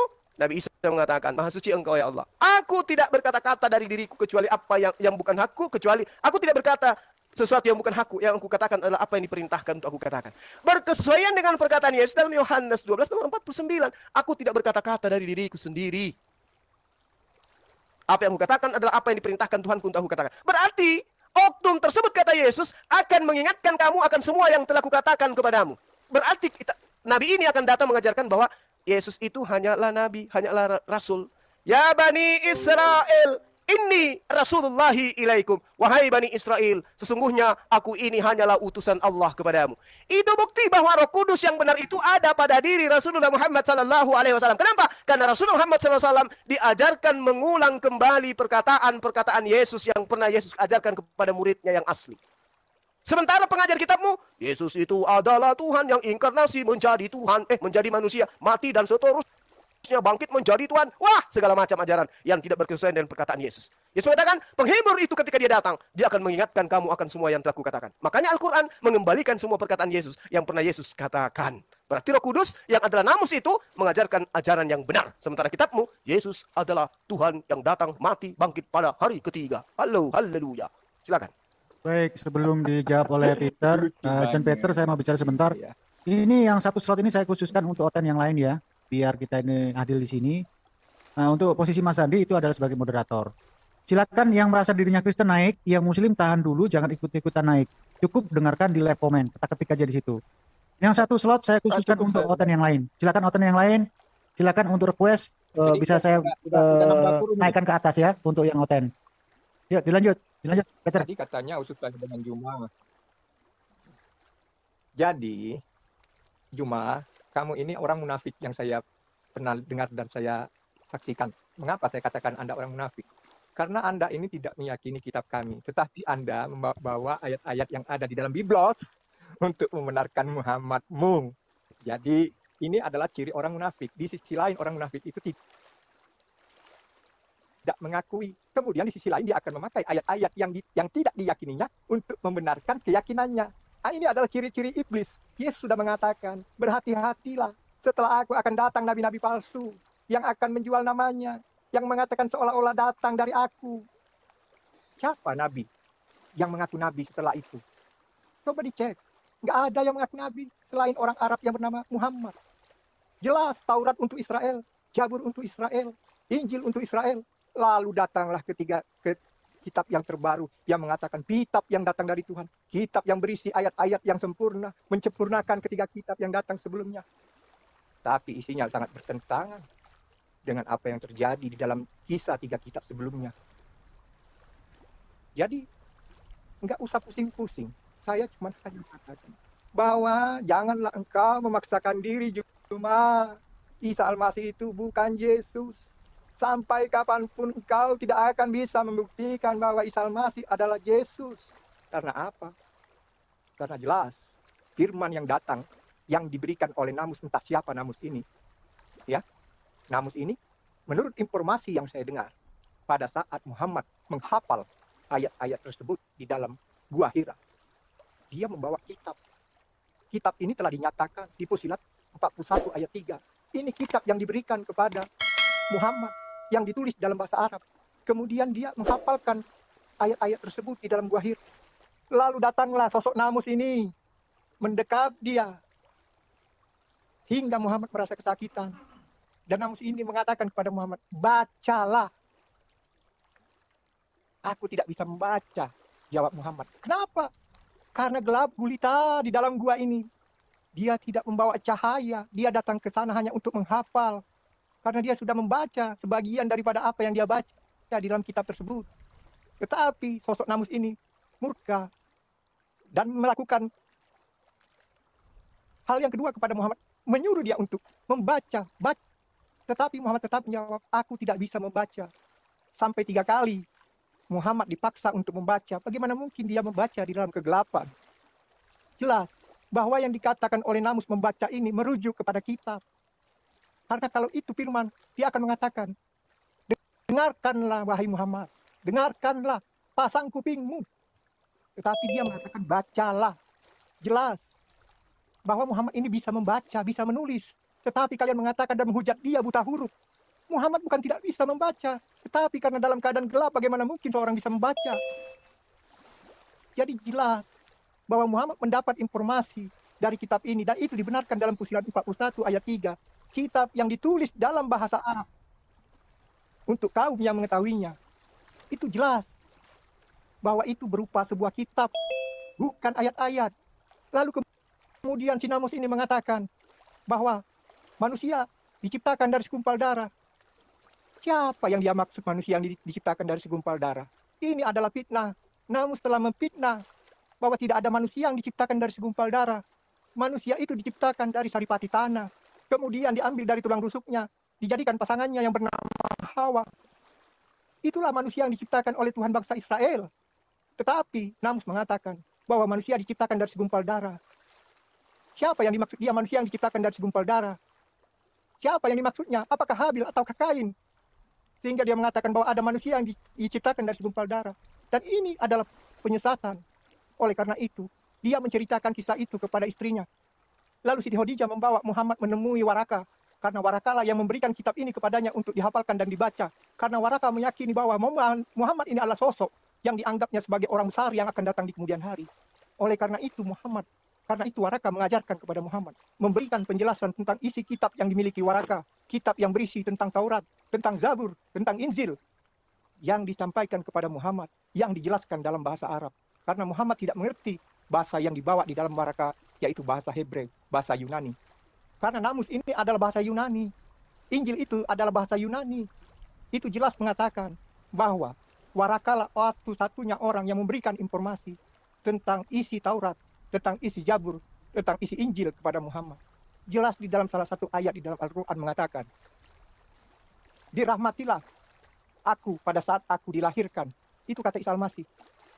Pada saat aku dilahirkan, pada saat aku meninggal, dan pada saat aku dibangkitkan. Jelas ini menyatakan Isa Al-Masih ini pernah lahir, pernah meninggal, dan pernah dibangkitkan. Al-Quran menyatakan bahwa sesungguhnya ia pernah dilahirkan, pernah meninggal, dan pernah dibangkitkan. Itu fakta, itu realita, dan itu tidak bisa dipungkiri. Tetapi kalau Anda menafsirkan dengan hal-hal yang berbeda, itu adalah keyakinan Anda. Karena Tuhan Yesus telah mengatakan bahwa setelah Dia akan datang roh penolong, Roh Kudus, bukan orang, roh. Ingat, yang akan datang itu roh, bukan orang. Karena akan ada datang setelah aku nabi-nabi palsu. Coba Anda lihat siapakah nabi setelah Yesus, setelah Nabi Yohanes, Nabi Yahya. Tidak ada yang mengaku nabi. Jika ada dia mengaku nabi, maka dia adalah nabi palsu. Tuhan telah mengatakan, orang yang telah Dia tunjuk, orang yang dipilih Dia untuk menyabarkan kabar gembira ini, dia tidak akan mati. Dia tidak akan dipatuk ular. Dia tidak akan mempan diracun. Dan dia akan menyembuhkan segala orang sakit. Pertanyaannya, apakah Muhammad ini termasuk orang yang dimaksud? Apakah Muhammad pernah menyembuhkan orang sakit dengan tangannya? Tidak. Lalu, ketiga di ayat di dalam Alkitab mengatakan bahwa orang ini akan tidak mempan akan racun. Ternyata apa yang terjadi? Muhammad meninggal itu karena racun kayu bat 4 tahun sebelumnya yang akhirnya merenggut nyawanya. Berarti Muhammad termasuk orang yang tidak dipilih karena dia tidak mempan terhadap racun. Dan Muhammad bukan orang yang dipilih karena tidak satu pun orang Arab yang disebutkan oleh kita tangannya. ganti formasinya aja ya biar penonton tidak ngantuk. Karena kalau dibiarkan begini ini sama aja dengan ceramah di gereja, penonton pada ngantuk, pada ketiduran semua ini. Jadi Untuk itu saya kita formatnya langsung TikTok aja Mas Juma, biar kita mempersingkat waktu aja. Ya TikTok dulu. Itu aja lah. Kalau kayak begini Oke. kan ceramah Saya jadi moderator. ngantuk jadinya. Ya. Penonton pada kecewa ini Baik, soalnya. baik. Ya langsung Baik, Mas betul. Andi handle untuk langsung TikTok Cek aja. cek. Iya. TikTok sekarang topiknya Yohanes 16, 12, 15. Transaksi dengan masuk akal, Kata- tapi kalau nggak masuk di ada akal, kata seorang ya. Kalau nggak salah ada kata seorang. Silakan Banyuma. Apakah seorang ini adalah manusia atau Roh Kudus? Banyuma dulu baru Pak John. Kok TikTok aja Sebelum Banyuma silakan. dilanjut, saya harapkan untuk jarang menyerang personal ya, seperti goblok dan lain sebagainya jangan. Itu langsung saya kick dari sini. Iya. Ya. Saya Karena tanggapi pakai dulu adab. Bang yang tadi baru masuk TikTok. Iya. Oke. Iya. Jadi gini, hujatan-hujatan Anda itu terhadap Rasulullah itu karena Anda yang buta. Beliau nggak buta. Meski dalam kegelapan dia melihat. Buktinya beliau menjabarkan segala aspek kehidupan manusia melalui Al-Quran. Lah kitab Anda. Apa yang Anda bisa uraikan dari kitab Anda bersama dengan sains? Matahari belum ada, siang malam sudah ada. Gugur di situ. Yesaya 29 nomor 12, dan apabila kitab itu diberikan kepada seorang yang tidak dapat membaca dengan mengatakan, baiklah baca ini, maka ia akan mengatakan, aku tidak dapat membaca. Ini nubuatan. Siapa yang menggenapi itu? Ada. Tunjukkan kepada saya. Tak akan pernah Anda sanggup untuk mengatakan itu. Kenapa dikatakan kitab? Karena kelak wahyu yang datang itu akan berupa kitab. Zalikal kitabul la raiba fihi hudal lil muttaqin. Di situ dikatakan kitab. Meskipun Al-Qur'an belum berbentuk kitab. Makanya belajar bahasa Arab supaya Anda paham apa maksud daripada Al-Qur'an. Kemudian di dalam Ulangan 18 nomor 18, seorang nabi akan kubangkitkan bagi mereka di antara saudara mereka sama seperti engkau Musa. Aku akan menaruh firmanku dalam mulutnya. Berarti orang ini harus didikte. Kenapa harus didikte? Karena ditaruh di mulutnya itu firman Tuhan. Aku akan menaruh firmanku dalam mulutnya. Jadi apa yang ada dari mulutku berpindah ke mulutnya. Kalau saya mengatakan A, maka mulutnya harus mengatakan A. Kalau saya mengatakan B, maka mulutnya harus mengatakan B. Makanya diperintahkan ikra, baca. Apa yang harus aku baca? Ya katakan ikra, ikutin bacaan itu. Makanya diikutin ikra. Bismi rabbikal ladzi khalaq. Dia mengikuti bismi rabbikal ladzi khalaq. Kenapa harus begitu? Karena aku menaruh firmanku di dalam mulutnya. Yang keluar dari mulut Lukas itu firman dari mana? Firman dari mana? Firman dari tetangga. Yang dituliskan Paulus itu firman dari mana? Firman dari penjara, dari padang gurun. Aku akan menaruh firmanku dalam mulutnya. Makanya apa yang ada di dalam Al-Quran, tidak ada yang bisa membuktikan bahwa itu bukan kalam Allah. Kecuali orang buta yang bisa mengatakan itu. Orang yang tidak bisa membaca Al-Quran yang mengatakan Al-Quran itu bukan firman Tuhan. Percaya sama saya, pasti itu betul. Nah, kemudian ketika saudara mengatakan bahwasanya yang datang itu adalah namus dan namus itu saya tidak tahu. Ketika dia mengatakan manusia diciptakan dari segumpal darah. Halo? Al-Quran mengatakan, ya ayuhan nasu in kuntum fi raibin minal ba' fa inna khalaqnakum min turab thumma min nutfah thumma min alaqa thumma min mudghah mukhallaqa wa gairi mukhallaqa. Jelas Al-Quran itu berkesesuaian dengan liyubayyina lakum ilmu sains. Kami telah menjadikan kamu dari tanah, kemudian dari setetes mani, kemudian dari segumpal darah, kemudian dari segumpal daging. Itu jelas itu. Al-Quran tidak ada pernah keliru itu. Siapa yang mengajarkan itu kepada Rasulullah? Sementara dia jauh dari ilmu kedokteran. Dia tidak pernah belajar tentang organ tubuh. Siapa yang mengajarkan? Yang mengajarkan itu adalah namus. Makanya Waraka mengatakan, dia itu orang buta. Dia itu buta tapi dia ahli kitab. Dia takjub dengan mengatakan, kudus, kudus. Yang suci, yang suci. Bayangkan. Waraka mengatakan itu. Tapi kalau Paulus, siapa yang mengatakan dia itu menerima Roh Kudus? Siapa? Sehingga kitabnya kau imani.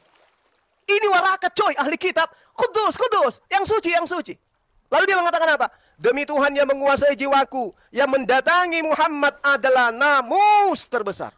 Yang dulu juga mendatangi Musa. Sungguh Muhammad ini adalah nabi bagi kaumnya. Yakinlah dia. Yakinkan dia. Supaya dia tidak ragu terhadap keberadaannya sebagai nabi. Lalu Anda bertanya, apa namus ini? Belajar supaya Anda tahu. Mau pakai bahasa Bugis, bahasa Jepang, bahasa Cina, bahasa Thai, bahasa tubuh, bahasa apapun yang Anda bisa. Cari referensi. Namus itu apa? Supaya Anda itu bisa sehat. Yang mendekati kemudian tentang kaidah-kaidah yang diajarkan oleh Waraka adalah bahasa Yunani. Bahasa Arab juga ada. Nams. Apa artinya nams? Kehormatan, kebijakan kemudian. Ya, kesucian kemudian.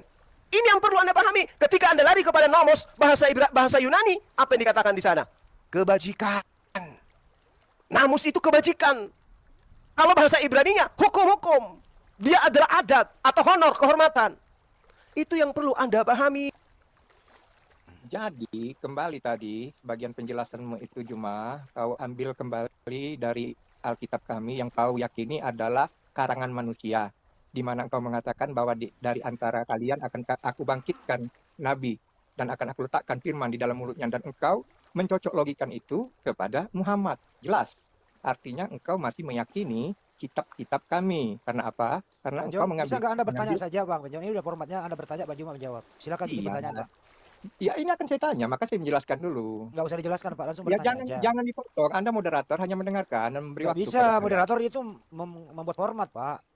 Dari tadi lo udah mau 2 jam ini seperti ini, dirubah formatnya biar. Beri kesempatan saya menjawab untuk melepaskan pertanyaan. Jangan Kan kau takut lah. Bang Juma kan nggak bertanya. Hormatilah.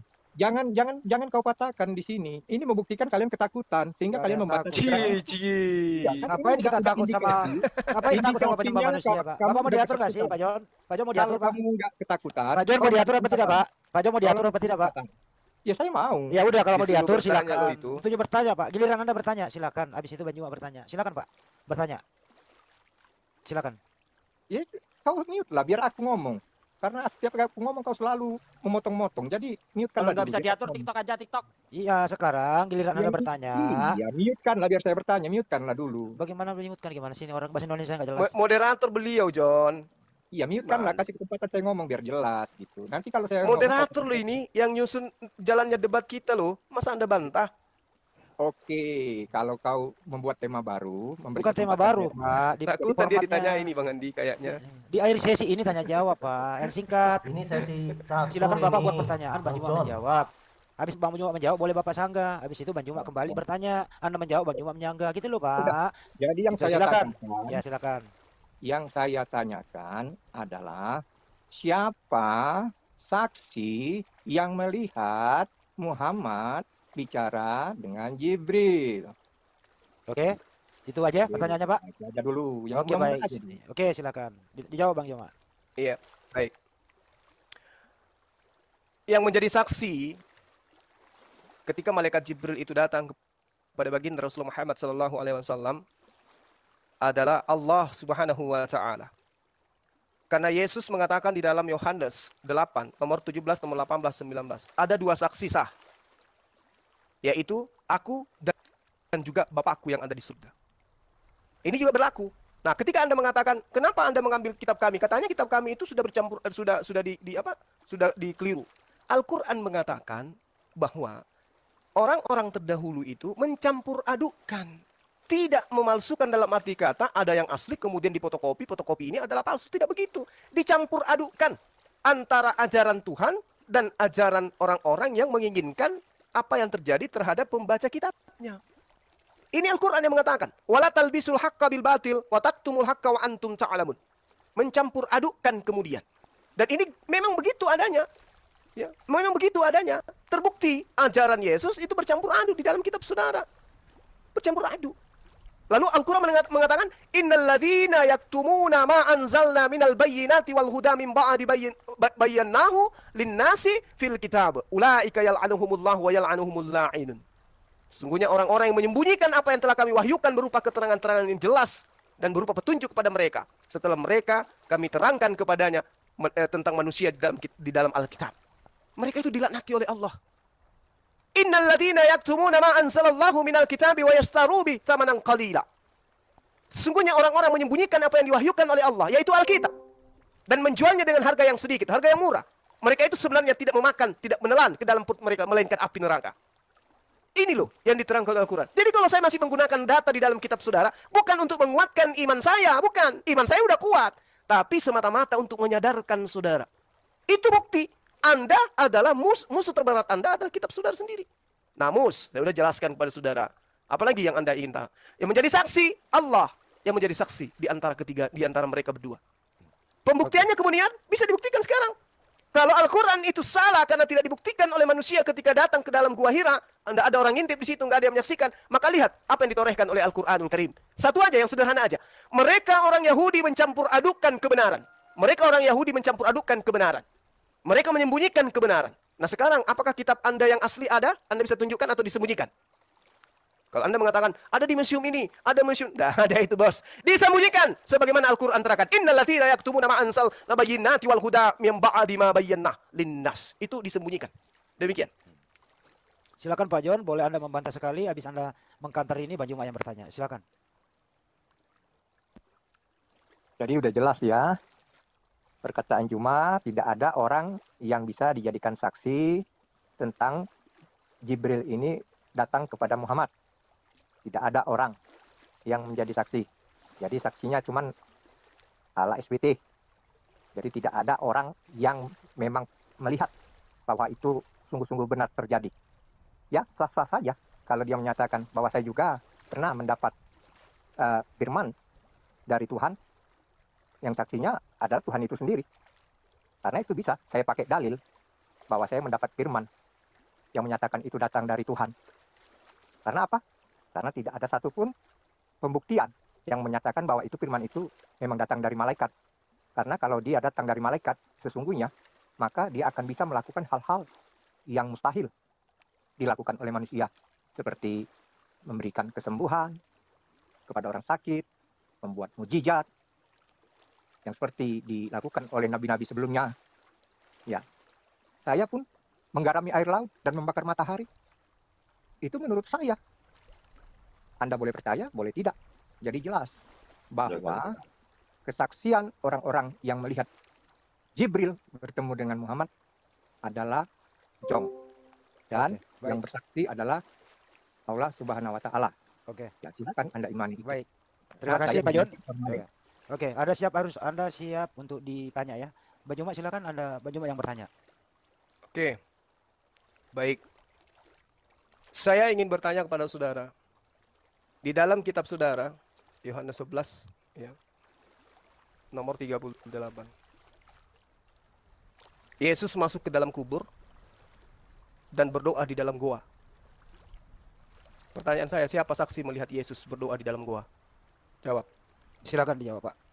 Sederhana pertanyaannya. Berdasarkan data di Bible. Yohanes 11:38.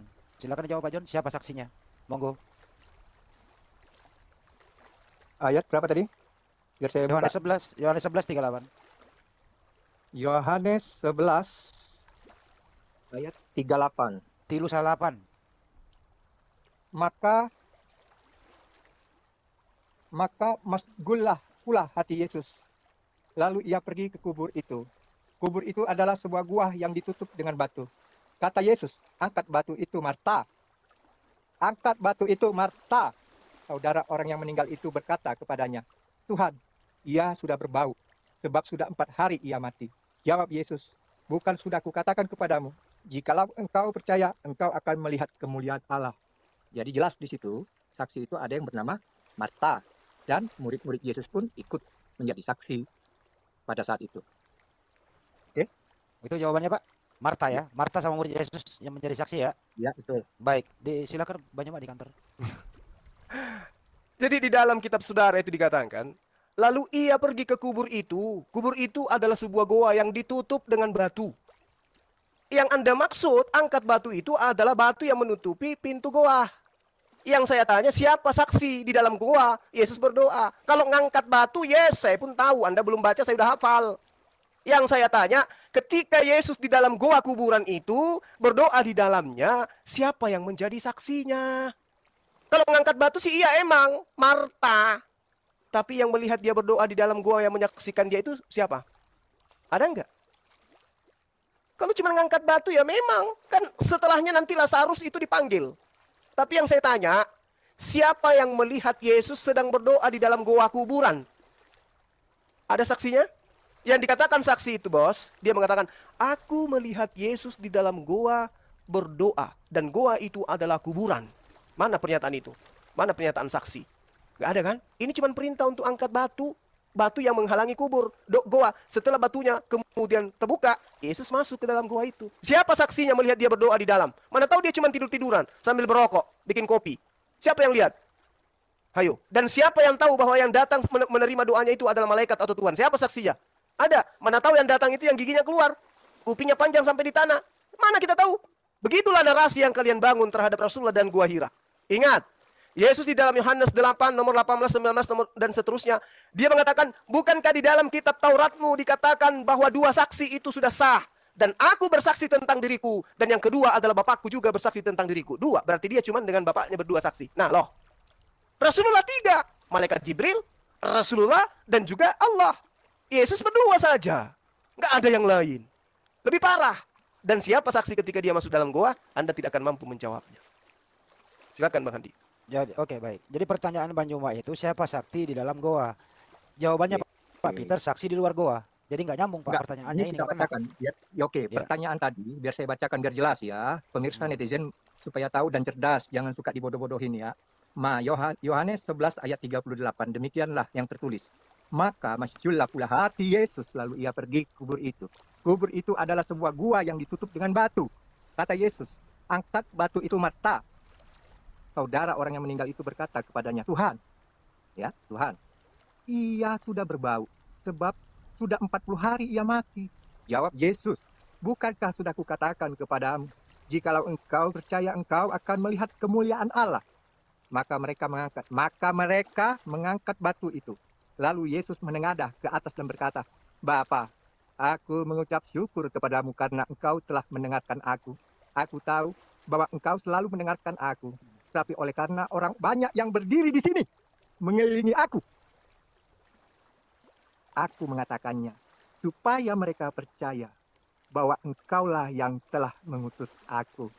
Dan sesudah itu berkata demikian, berserulah ia dengan suara keras, Lazarus, marilah keluar. Orang yang telah mati itu datang keluar. Kaki dan tangannya masih terikat dengan kain kafan, dan mukanya tertutup dengan kain peluh. Kata Yesus kepada mereka. Anda tahu siapa mereka? Mereka adalah murid-murid Yesus dan saudara daripada orang mati itu. Bukalah kain-kain itu dan biarkanlah ia pergi. Jadi jelas bahwa dia telah menunjukkan mukjizat di hadapan orang banyak. Kepada mereka murid-muridnya, kepada mereka saudara daripada orang yang mati yang bernama Lazarus itu. Inilah kenyataan rumah yang tidak bisa kau pungkiri. Sungguh Pak John. menyedihkan. Pak John, saksinya orang apa Mayat Pak, pas saksinya Pak John di dalam itu. Orang apa mayat atau roh? Yang saksi itu adalah mereka yang telah mengangkat batu, yang telah membuka kain-kain penutup pada Waktu Lazarus. Yesus berdoa Mereka Pak, waktu Yesus berdoa itu, waktu Yesus Iya. berdoa itu saksinya mayat atau roh atau manusia Pak? Oke, ini baca biar kau dengar, biar jangan lagi kau bertanya. Iya.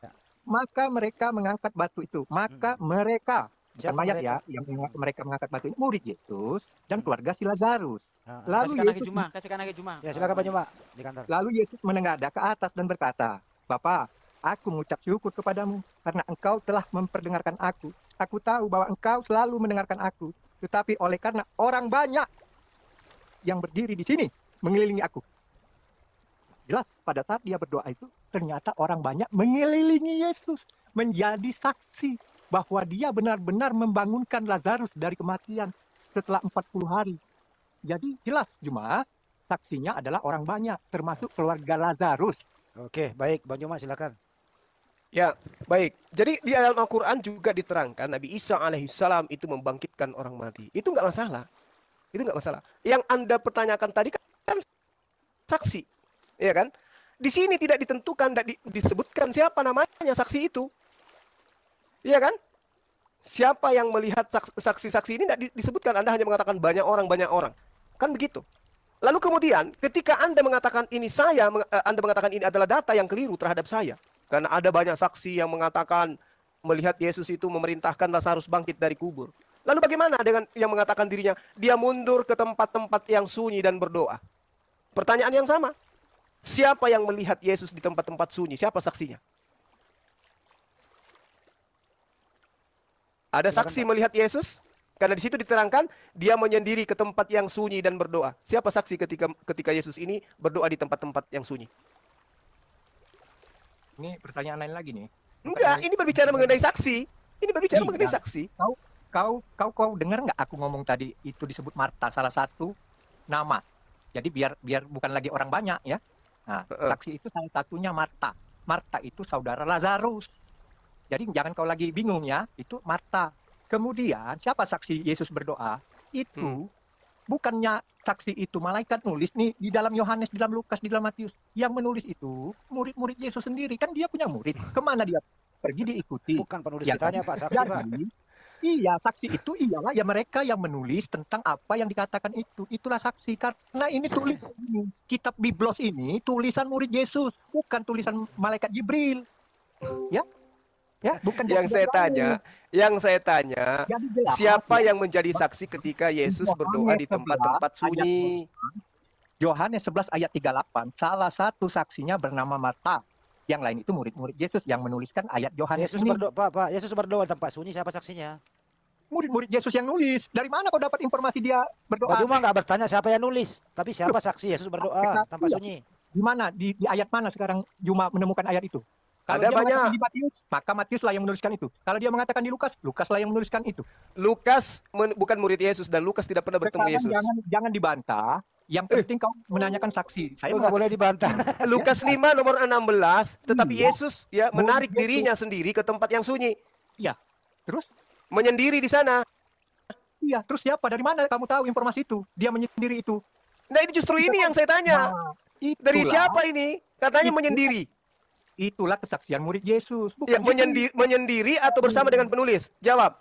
Iya, jelas. Jelas apa? Murid-murid Yesus lah yang menuliskan itu. Kemana Iya, pun murid siapa pula murid? Lukas bukan muridnya. Sekarang saya tanya, ketika kitab Anda mengatakan bahwasanya ada saksi, ini kitab Anda mengatakan Yesus menyendiri, berarti tidak ada seorang pun di antara dia yang menemani Yesus. Seorang diri dia di tempat yang sepi. Iya, Siapa yang menjadi saksi? Yesusnya yang menyendiri, artinya muridnya melihat dia pergi menyendiri, maka dituliskan. Ya, nggak mungkin Jibril yang nulis. Apa kamu bilang itu tulisan Jibril? Enggak. Orang tanya siapa yang menjadi saksi ketika Yesus di tempat-tempat yang sunyi. Iya, apa Jibril yang nulis seperti ayat itu? Loh, kok jadinya ke Jibril? Kok jadinya ke Jibril? Berarti kan ada orang yang menyaksikan Yesus pergi menyendiri. Itulah saksi. Nah, Karena ketika dia dia menyendiri ini, kan dikatakan di situ dia berdoa. Kalau ada yang menyaksikan dia berdoa, berarti dia tidak sendiri. Memang Lukas Pak pernah ketemu Yesus menulis. Ini muter-muter kau kalau nanya saksi. Iya, Memang betul kayak siapa, gitu. Pak? Jadi jelas ya Sebenarnya yang bahwa muter siapa sih? saksi ini adalah orang yang bersaksi melihat apa yang diperbuat Yesus, apa yang dikatakan Yesus itu adalah murid-muridnya. Jadi bukan Jibril kayak Jadi Al-Qur'an Lukas, segala Pak John, sesuatu jadi Lukas Jibril. melihat Yesus berdoa ya Pak ya? Lukas melihat Yesus berdoa. Ya murid Yesus lah, itu dituliskan di dalam Nah, Lukas. saya tanya dulu Pak, dituliskan. artinya Lukas melihat Yesus berdoa, betul apa betul? Sekarang saya cukup menjawab bahwa apa yang Gimana sih nggak dilakukan mau dijawab? Yesus itu disaksikan oleh murid Yesus. Iya, Oke. pertanyaannya Bang Iya, Juma, sudah, apakah Lukas saya melihat jawab. Yesus Jangan, berdoa? Anda nggak perlu lagi membahas. Yang dipertanyakan ini tentang saksi, bukan Enggak, apakah namanya. apakah Lukas melihat Yesus Loh, berdoa? yang bertanya ini kok jadi Enggak, moderator? moderator Apa sih? tegas. Suruh Moderator Juma yang nanya. tegas. Suruh Juma yang nanya juga. Ya, Jangan Mbak kau. Juma, Mbak Juma menanya gitu tadi. Suruh Apakah Juma yang Lukas? nanya, bukan Ya, silakan kau. Mbak Juma. Jadi Enggak mau dia harusnya kan gantian moderatorin. aku yang nanya. Ini sekarang Ya. gilirannya gitu. Sesuai dengan urusan satu Ya, saya lanjut. bertanya. Ya, Jadi bukan lagi balik bertanya. ya silakan. Konsekuen dong. Sesuai Ya, dengan silakan Pak. omongan. Iya, ya silakan. Jadi sekarang saya bertanya. Bapak tidur. Ya, silakan. Silakan bertanya Jadi, ya, giliran Anda, saya silakan. rasa aku nggak mau memperdebatkan tentang agama Islam karena pada fokus pertama saja saya hanya ingin meluruskan tentang Giliran Bapak yang bertanya, Islam Pak. bukan Giliran itu. Bapak yang bertanya. Pak John yang Iya, bertanya. jadi Ya, begini, artinya saya tidak akan bertanya lagi tentang keyakinan kalian. Kalian imani saja itu. Ya, saya datang masuk ke room Pertanyaannya, berpikir Pak. ini, Pertanyaannya, Pak. saya tidak akan bertanya lagi. Oke, Anda tidak bertanya lagi, silakan Saya standby tidak Bang Juma yang bertanya bertanya. Iya. Ini saya sesi akan tanya bertanya. jawab, Pak. Biarlah, karena saya tidak akan bertanya lagi karena Oke, kalau tujuan begitu saya Anda masuk standby, berpikir Anda ini siap ditanya. hanya untuk menjelaskan Nggak bahwa bisa Islam Anda itu menjelaskan, bukan ini Yesus. sesi tanya jawab. Ya, ya. Sesi tanya jawab, Pak. Sekarang sesi tanya jawab ini sudah berubah dari Nggak bisa Anda rubah, saya tema kita moderator, kenapa pertama. Anda yang rubah? Loh, kalau saya nggak mau, kenapa Anda maksa? Ya kalau begitu silakan tidur. Iya, Kalau silakan. kamu diatur. Maksudnya Bang Handi, kalau Mm-mm. kalau dia bertanya, berarti saya lagi bertanya lagi nanti. Maksudnya dia itu udah selesai aja ini kita, Oh, begitu. supaya saya jangan Anda. ditanya lagi gitu. Ya, Oh, enggak. gitu. Kalau memang Juma mau bertanya, silakan. Oke, Bang Juma yang bertanya, silakan Anda standby. Ya udah Anda Yakin, standby Bang Juma. yakin bertanya. itu? Yakin? Silakan. Iya. Silakan, tapi dengan dalil ya. Jadi saya buka di Yohanes berapa nanti saya buka gitu. Oke, silakan Yakin Bang Juma. ini? Ya silakan, nggak apa-apa. Oke, baik. Jadi dikatakan di dalam kitab saudara bahwa Yesus itu kemudian mati dan dikuburkan. Iya. Itu ya. Pertanyaan saya, ketika dikatakan akan bangkit pada hari ketiga, siapa saksi melihat Yesus duduk, berdiri dan berjalan dari kubur? Silakan. Oke. Ntar, kita kan harus pakai dalil, jadi biar enak. Mantap itu Pak, harus pakai dalil Pak. Ya. Pak Fajar.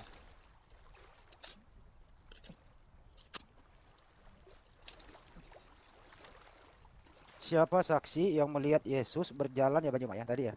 Duduk, kan dia dibaringkan tuh di dalam goa, Hmm. ya kan? Dia dibaringkan di dalam goa, setelah baring kan langsung, tidak mungkin langsung berdiri, kecuali kalau memang dia hantu. Dia pasti duduk dulu, lalu berdiri, lalu jalan. Tidak mungkin tidak berdiri langsung jalan, Bang. Kenapa nggak ditanya aja sekalian siapa saksi yang memberi baju kepada Yesus Oke. waktu dalam kubur? Ini kebangkitan Yesus itu ada tertulis di Matius 28 ayat 1 dan 10, kemudian di Markus 16 ayat 1 dan 8, Yohanes 20 ayat 1 dan 10, dan Lukas 24 ayat 1 sampai ayat 12. Akan saya bacakan, demikian yang tertulis. Dan pada hari Sabat mereka beristirahat menurut hukum Taurat. Tetapi pagi-pagi benar pada hari benar pada hari pertama minggu itu, mereka pergi ke kubur membawa rempah-rempah yang telah disediakan mereka. Mereka mendapati batu sudah terguling dari kubur itu. Dan setelah masuk, mereka tidak menemukan mayat Tuhan Yesus. Sementara mereka berdiri termangu-mangu.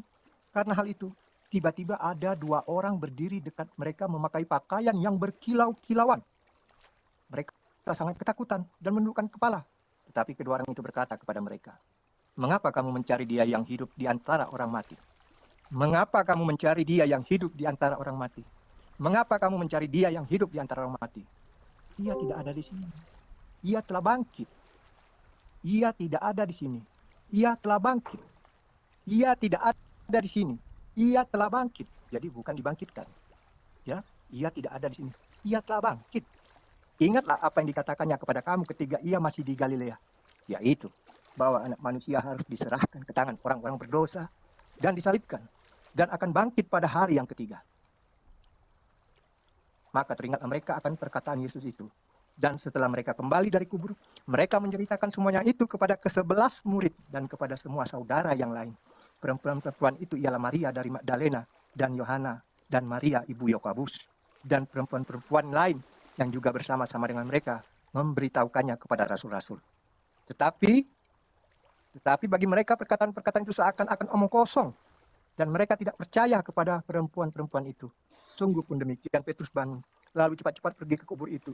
Ketika ia menyenggung ke dalam, ia melihat hanya kain kapan saja di sana. Ia pergi dan ia bertanya dalam hatinya, apa yang kiranya telah terjadi? Jadi, saksi daripada Yesus bangkit adalah dua sosok malaikat yang memberitahu kepada murid-murid Yesus. Demikian yang tertulis di dalam surat Lukas 24 ayat 1 hingga ayat 12. Oke. Dua orang malaikat. Jadi malaikat adalah orang. Silakan Pak Juma. Iya, yang saya tanya siapa saksi melihat Yesus itu duduk, berdiri dan berjalan. Karena setelah datang murid-muridnya, Yesus sudah nggak ada. Betul banget. Nah, terus yang menyaksikannya siapa? Saya sudah jelaskan, saya bilang tadi yang menyatakan dia telah bangkit itu adalah dua malaikat. Berarti malaikat yang menjadi saksi. Ya, Bukan malaikat. orang. Nah, orang itu tidak melihat karena kuburan sudah terbuka. Yang melihat dia bangkit itu adalah malaikat. Nah, untuk selanjutnya, Oh, jadi kesaksian malaikat sah ya? Iya. Bisa dipercaya. Saksi malaikat Sah ya? bisa dipercaya. Sama Sah. seperti Nabi Muhammad, saksinya malaikat. Malaikat Jibril. Sah. enggak, Sah, itu itu Jibril berarti sama sah. Muhammad yang ngomong, beda. Kalau ini kita kayak orang baca ini berarti Allah, itu beda. Tapi gini Bang Ya. Peter ya, kalau kita lihat ini kesaksian di sini ambigu. Di dalam Lukas 2 orang malaikat, di dalam Yohanes 2 orang malaikat, di dalam Markus 1 orang malaikat. Mana yang benar? 2 orang atau 1 orang? Sesuai dengan pandangan mereka, karena kita berada di situasi. Sesuai pandangan mereka. adalah Penulis kesaksian. Makanya bingung ini penulis ini. itu kesaksian mereka, karena malaikat itu Parah. menurut yang Parah. dilihat mungkin dia melihat biji. Oh, Mungkin sebiji. itu melihat 3. Iya, jadi istilahnya menurut mata mereka lah memandang. Nggak bisa kita katakan penglihatan yang hal-hal gaib ini bisa dilihat oleh semua orang. Artinya kan yang bisa melihat itu Berarti Berarti Anda yang percaya menjadi gaib? malaikat, menjadi saksi malaikat, udah. ya, Ya, betul. gini, yang jadi masalah ini orangnya sama yang masuk ke kubur kan. Baik yang diceritakan Markus, Matius, Lukas. dan Yohanes ini Lukas ya, Lukas, Yohanes, Lukas. Markus ini orangnya sama. Tapi kesaksiannya ini beda. Ya, orang-orang yang sama melihat di Lukas 2 orang malaikat. Orang-orang betul. yang sama melihat malaikat 2 Inilah orang di Yohanes. Tapi di Markus orang-orang yang sama melihat malaikat cuma 1. Yang benar yang mana ini? Itu bukan Pak John dengerin dulu Pak John. Pak John dengerin dulu Iya, ini saya penyatannya. jelaskan. Jadi Ada begini, yang melihat 2 malaikat, ada yang 1 Iya, malaikat saya yang benar yang sudah Ya, mana? orangnya sama Bang Andi. Maksud Pak Iya, Suci ini orangnya sama. Orangnya sama. bahwa Ya kan? apa Maria yang Magdalena dan Maria disaksikan yang lain dan murid-murid Yesus. Ya coba. Ini Melihat Pade. malaikat 2 orang menurut Pade. Lukas. Menurut Yohanes juga Coba 2 Pak orang. John, Dan orang-orang tanya yang ini tuh sama melihat malaikatnya 2 orang siapa, coba malaikat namanya ini, siapa? ternyata menurut Markus cuma 1 orang. Yang benar Satu yang 1 malaikat. orang atau 2 orang. Pade, coba malaikatnya siapa namanya itu? Si Pak John ini parah ini ngarang bebas ini. Iya, karena Iya, Kalau begini, kontradiksi itu bahwa Bos, tidak tidak mungkin kontradiksi. dua-duanya benar. Pasti ada yang salah, ada yang benar, atau Oke. dua-duanya salah. Itu baru menurut logis. Anda Lanjut, Bang kontradiksi, Juma. kalaupun Anda bilang kontradiksi, itu wajar, sebab itu adalah Oh, kesaksian. tidak jadi Ya. kontradiksi. Oh, kesaksian, Jadi wajar begitu. salah. Bukan perkataan Allah Subhanahu wa taala. Oke. Wajar. Kesaksian, Kalau ada udah. kesalahan berarti kitab Iya. gugur sebagai kitab suci. Benar. Ya, Kitab suci sip, itu nggak mantap. mungkin dibakar jadi abu, ya Oke, nggak oke, mungkin baik, dibakar baik, baik. jadi Udah, abu. Pak. Jadi jelas yang ditanya oleh Juma itu siapa Udah. yang menjadi saksi. Jadi saksinya adalah itu siapa Udah. yang mana saksi. Oke, sosok oke, baik. malaikat yang hadir Yang lain diam pada dulu Pak filsafat. saat Jadi itu. kesimpulannya Bang Juma, abis ini ke Bang Juma lagi. Kesaksiannya Bang Juma. Artinya malaikat sah menjadi saksi. Silakan Bang Juma. Iya, Oke, baik saudaraku, kita bersama-sama telah melihat serta menyaksikan bagaimana keberlangsungan suatu diskusi atau debat yang sangat menarik, dan kita juga bisa melihat bagaimana seorang apologet Kristen ini, yaitu Bro Edis, dia sangat luar biasa. Dia bisa membungkam bahkan mematahkan setiap argumentasi dan narasi dari setiap para polemikus dan juga Ustadz Suma. Dan kita melihat bagaimana ketika suatu kebenaran itu dibukakan, apalagi itu berkaitan dengan iman, keyakinan dari seorang Ustadz Suma ini, pasti akan menimbulkan suatu respon atau reaksi yang sangat tidak terpuji seperti itu, yang dimana mereka pasti akan kepanasan bahkan menyerang seorang apologet Kristen atau Bro Edis ini. Dan ketika mereka membahas tentang kekristenan, tentang Alkitab, ya mereka sangat begitu berkoar-koar. ketika disanggah malah mereka beranggapan bahwa mereka lah yang lebih baik, mereka yang lebih benar dalam mentafsirkan bahkan menjelaskan tentang iman Kristen itu sendiri. Entah mengapa ketika membahas tentang iman mereka, mereka pasti akan kepanasan. Mereka pasti akan melakukan berbagai macam cara untuk menjatuhkan orang lain atau lawan debat mereka tersebut seperti itu. Tapi walaupun begitu demikian cara mereka untuk menjatuhkan, kita bisa melihat bagaimana Bro Edis ini, dia sangat cerdas, dia sangat luar biasa. Dengan hikmat Tuhan, dia bisa mematahkan setiap tuduhan liar dari seorang Ustadz Summa bersama kawan-kawannya, bahkan mematahkan setiap argumentasi yang dibawakan oleh mereka. Ya, kalau saya melihat ketika diskusi ini berlangsung, saya bisa melihat dan menilai bagaimana karakter dari seorang Ustadz Summa dan juga kawan-kawannya. Bagaimana, apakah mereka bisa dijadikan suatu panutan atau contoh seperti itu. Tapi selebihnya kita serahkan kepada setiap pemirsa atau penonton yang menyaksikan keberlangsungan diskusi atau debat itu sendiri. Bahkan kita sendirilah yang bisa memberikan penilaian apakah setiap data dan argumentasi yang mereka bawakan itu bisa dibuktikan kebenarannya atau malah sebaliknya. Oke, baik saudaraku, dan kita berdoa supaya melalui diskusi ini, supaya banyak orang di luar sana yang boleh melihat kebenaran, melihat keselamatan yang hanya ditemukan di dalam Yesus Kristus. Saudaraku yang terkasih, saya teringat dan akan membagikan satu bagian firman Tuhan yang ini juga sangat memberkati saya secara pribadi. Saya akan membacakannya di dalam Injil Yohanes pasal yang ke-6, ayat yang ke-44. Di situ dikatakan, tidak ada seorang pun yang dapat datang kepadaku jikalau ia tidak ditarik oleh Bapa yang mengutus aku, dan ia akan kubangkitkan pada akhir zaman. Saudaraku yang dikasihi dan diberkati oleh Tuhan kita Yesus Kristus, Allah telah menarik dan memanggil kita untuk datang kepada Kristus. Makna atau arti dari kata menarik ini atau memanggil adalah tindakan Allah memberi kesempatan bagi setiap manusia untuk mendengarkan pernyataan-pernyataannya. Bahkan Kristus sendiri berkata, aku akan menarik semua orang. Kita bisa melihat di dalam Injil Yohanes pasal yang ke-12 ayat 32. Dan tarikan atau panggilan ini bagi orang yang mau mendengarkan pernyataan-pernyataannya dan yang mau mendengar berita karunia-Nya. Ini mendorong mereka untuk percaya. Tanpa penarikan atau pemanggilan semacam itu, yaitu suatu kecenderungan hati yang ditimbulkan oleh Allah sendiri, seorang tidak mungkin datang kepada Kristus. Inisiatif keselamatan selalu datang dari Allah terlebih dahulu, bukan dari manusia. Orang tidak mungkin bersandar pada pengertiannya sendiri. Dan kita akan melihat kata Yunani yang diterjemahkan sebagai ditarik adalah helkuo, yang berarti diseret, baik secara harfiah maupun secara simbolis. Sudah jelas bahwa penarikan ini hanya melibatkan satu pihak. Allah menarik orang pada keselamatan, kita yang ditarik mempunyai peranan pasif dalam proses tersebut. Secara pasti kita memberi respon terhadap tarikannya, namun ia yang melakukan tindakan menarik. Helkuo juga digunakan dalam Yohanes 21 ayat 6 untuk merujuk kepada jalan nelayan yang penuh ikan yang sedang ditarik ke daratan.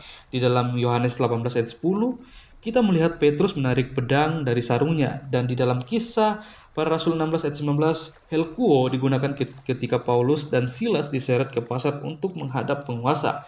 Adalah jelas bahwa jala itu pasif ketika ditarik ke daratan. Pedang Petrus juga pasif ketika dicabut dari sarungnya, dan Paulus serta Silas tidak menyeret diri mereka untuk menghadapi para penguasa. Makna serupa dapat kita capai mengenai Allah yang menarik orang pada keselamatan. Ada yang ikutan pepaksaan, ada juga yang melakukan perlawanan ketika diseret atau ditarik. Namun pada akhirnya semua datang walaupun sama sekali tidak berperan dalam penarikan tersebut. Yang menjadi pertanyaannya, mengapa Allah harus menarik kita pada keselamatan? Ya, secara sederhana, jika ia tidak melakukannya, kita tidak mungkin datang. Yesus menjelaskan bahwa tidak ada seorang pun yang datang kepada dirinya jika Allah tidak menariknya. Manusia alami tidak mampu datang kepada Allah dengan sendirinya, dan keinginannya untuk datang pun tidak ada, karena hati dan pikiran berada dalam kegelapan. Bahkan orang yang belum diperbaharui tidak menginginkan Allah dan bahkan merupakan musuh Allah. Ketika Yesus mengajar bahwa tidak ada seorang pun yang dapat datang kepadaku jikalau tidak ditarik oleh Allah, ia sedang mengungkapkan kondisi kebejatan orang berdosa dan keuniversalan kondisi tersebut. Begitu gelapnya hati seorang berdosa yang belum selamat sehingga ia tidak dapat menyadarinya. Ya, inilah makna dan arti dari kata Allah yang menarik kita untuk datang kepada Yesus Kristus. Jadi ketika Allah menarik, tidak tinggal tergantung daripada kita, apakah kita mau bersedia untuk ditarik atau kita menolak tarikan dari Allah itu sendiri, atau kita berusaha untuk menghindar. Tapi ya ketika kita ditarik, ya saya berharap kita semua meresponi tarikan tersebut untuk kita sungguh-sungguh datang kepada Yesus Kristus, memandang kepada Yesus yang adalah Tuhan dan Juru Selamat bagi setiap umat manusia yang percaya kepadanya. Oke teman-teman, mungkin sekian video dari saya di hari ini. Sampai berjumpa di video saya selanjutnya, dan kiranya Tuhan Yesus memberkati kita semua.